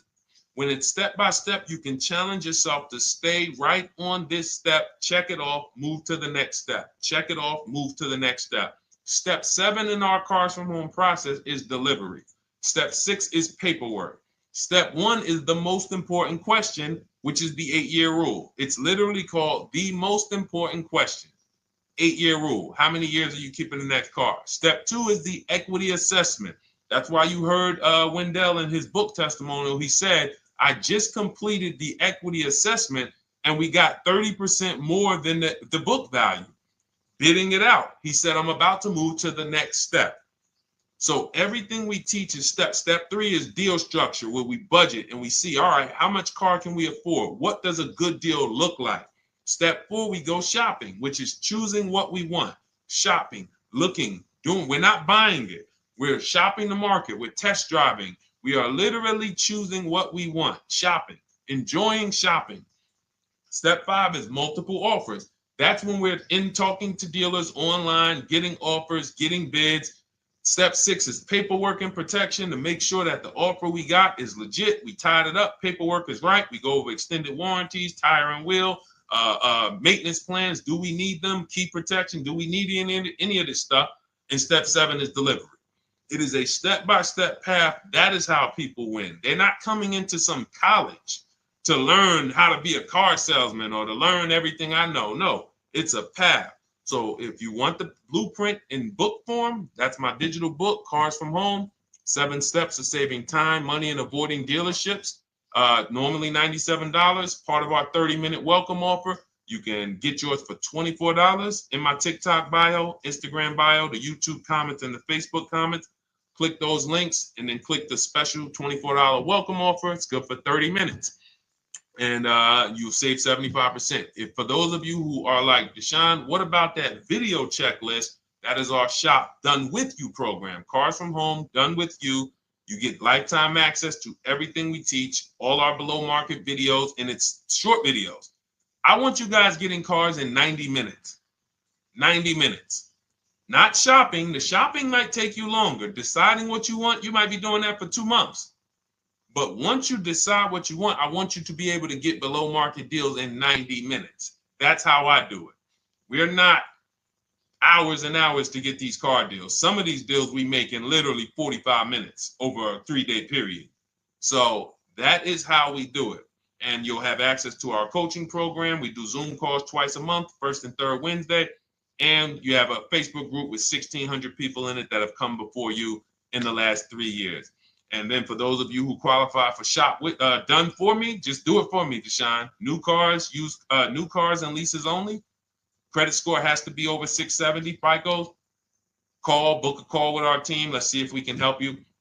All of those have welcome specials. The book is 75% off welcome special. Shop with Deshone is $200 off welcome special for 48 hours. And done for you is $300 off for 72 hours. All welcome specials for people to say, all right, I'm taking action. I'm going to take advantage of a lower investment for taking action immediately. And for those of you who you're still new here, you're like, Deshone, I like the information, but I need to get, can I get some free advice first? Let me test out some free advice. You can, of course, go download our cheat sheets, and that's there as well. All of that is in the Cars from Home Toolkit. So always a pleasure. We will be back tomorrow, 12 noon. Please mark your calendars, tell your friends, bring a friend, and we'll continue to, we'll continue to do what we do and try to make sure you guys have everything you need to win every car you get. I want you sending pictures with the numbers. You know you've done it right when every car you get, you have pictures with the numbers. You know people who purchase cars all the time, all post their pictures. Hey, had to upgrade. Oh, just got this. Hey, had to treat myself. Oh, watch it now. But you never see the numbers because they really are not confident in the numbers. They don't want to talk about the numbers. Everybody who shops with us, whether you're getting our book, whether you're using our stuff, and sometimes people who they piece together my social media videos and they'll get it done. But they are sending the numbers. Look at what I paid for this car. Not only did I get a great car, but look at the deal I got on the car. That's when you know, all right, you understand this thing. All right, have a great day, y'all. See you tomorrow. And if you couldn't make the whole broadcast, feel free to watch the replay. We'll be replaying it throughout the day until tomorrow's show. All right, have a great day, y'all. Thank you. God bless you.